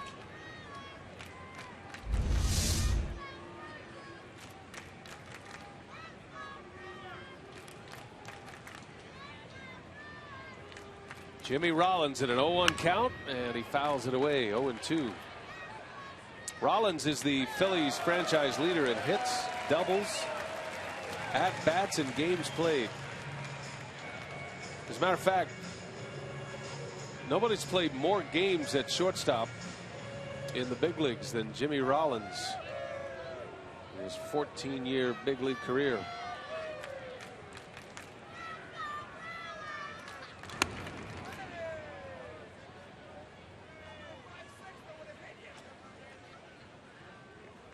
And Rob Wooten's trying to get him to ground into a double play.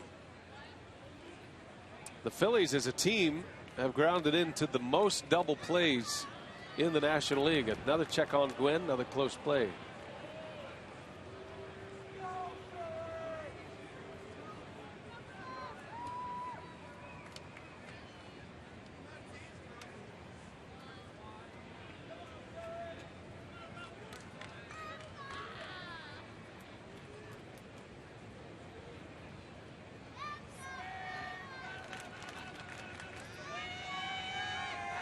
Phillies lead by a run. Brewers trying to get to the 9th.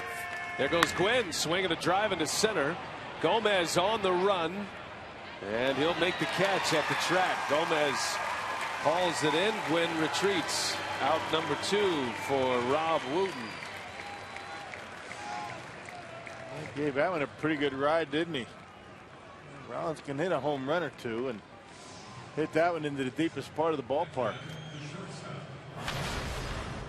So that'll bring up Andres Blanco.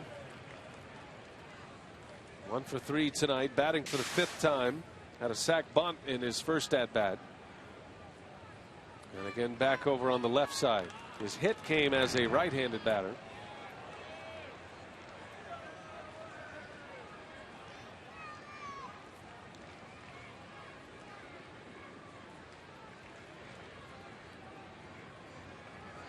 I know Gwynn's itching to run over there at first base. He's got a huge lead. Yes, he does. And a strike from Wooten.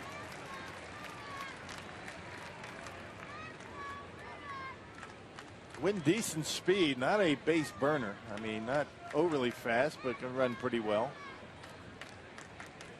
Has 2 stolen bases this year. This is the guy you want.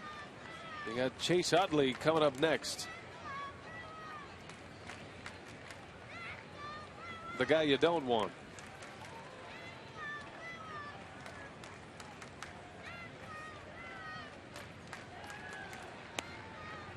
One ball, one strike. There's been nothing doing down in that Brewers bullpen. So if Blanco reaches, it's going to be Rob Wooten to face Utley and Howard. Smith was tossing last inning in case the Brewers tied or took the lead. Now the throw gets away, and Gwynn will make it to second base. Just spending a lot of time on Tony Gwynn. And that'll be an error on Rob Wooten, and the Phillies have an insurance run in scoring position. Actually hit Gwynn on the arm, and now he's in scoring position. So Wooten's not going to have to worry so much about him.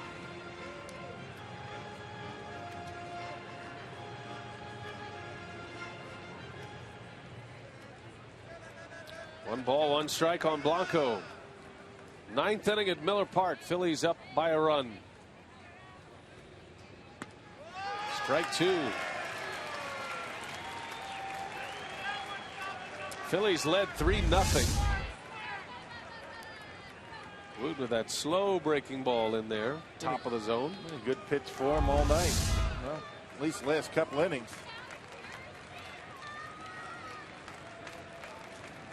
It's a big hitter for Wooten. Trying to keep the deficit at 1, and a breaking ball called strike 3. Wooten strikes him out. And the inning is over, and the Brewers will now face Jonathan Papelbon. Down a run, bottom of the 9th coming.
As we go to the bottom of the 9th inning, down a run.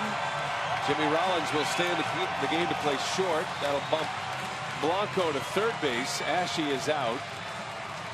So a new left side of the infield, and it'll be Jonathan Papelbon, the Phillies closer. 19 saves this year. That's good enough for 9th best in the National League. Yeah, look at the earned run average. 1.35 from Papelbon, averaging almost a strikeout per innings pitch. Has not allowed a home run this year. And that's big with the Brewers down by only 1 here in the 9th inning.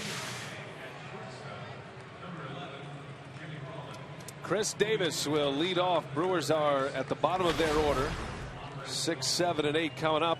If anybody gets on, we'll see a pinch hitter in that 9th position. Probably see Jeanette.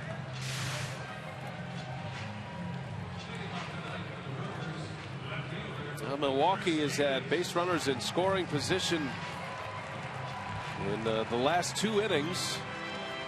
Have been unable to scratch a run, and now Papelbon, a tough closer, on the mound. Papelbon's gone on a nice stretch here. He had a couple of blown saves early in the season. Davis with a big hack. Remember when the Brewers were in Philadelphia, Papelbon had made some comments about a save. Things didn't go well for him, and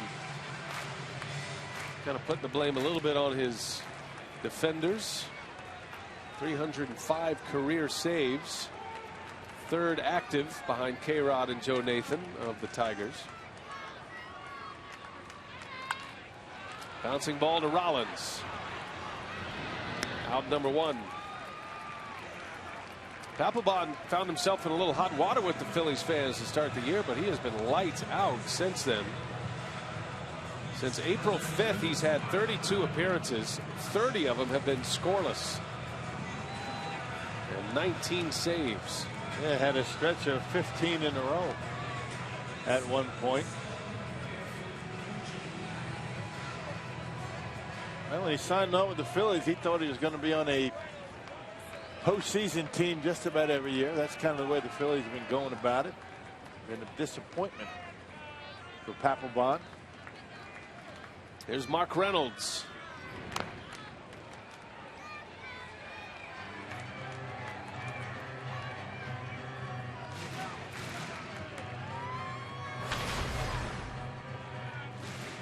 Now the Brewers' offensive woes continue tonight.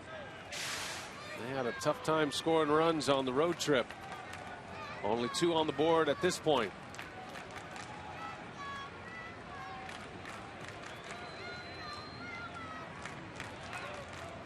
No balls and a strike on Reynolds. And it's 1-1. The only game the Brewers won on that road trip, they scored 1 run. Yeah. Garza was brilliant in a shutout, a complete game against the Reds. Had some base running mistakes tonight. That doesn't help. The 1-1. Reynolds. Breaking pitch, yep. Yeah, 1-2 it goes.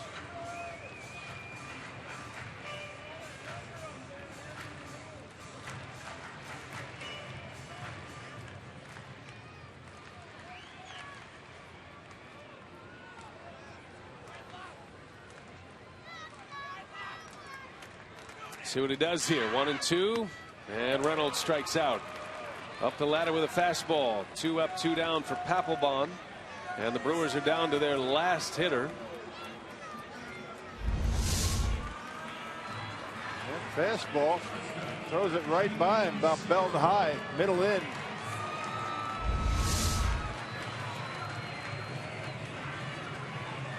So Segura is the last hope, trying to keep the game going.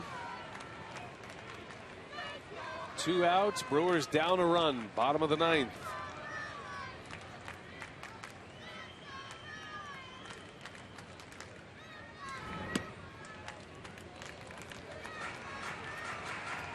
Segura had an epic at bat in the 7th inning off Hamels.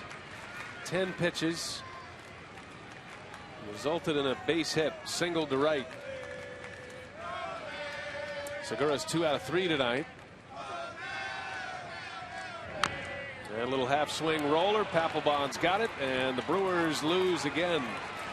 Been a tough stretch here for Milwaukee. You're going to have to weather the storm. The Phillies take an early lead on an Utley homer and hang on to win it, making a winner out of Cole Hamels. His 3rd win of the year. Marco Estrada the loss at 7-6, and save number 20 for Papelbon. Ryan Sandberg's Phillies win it 3-2. And they take the opener of this 4-game series. Time for Brewers Live. Let's check in with Craig Cashon. He's standing by. What do you have coming up for us, Craig? Well, we're going to get inside this clubhouse and find out where the offense is going and what's the hope here as the homestand progresses. Starts out with a tough loss here tonight. We'll hear from Ron Renicky and start Brewers Live coming up next.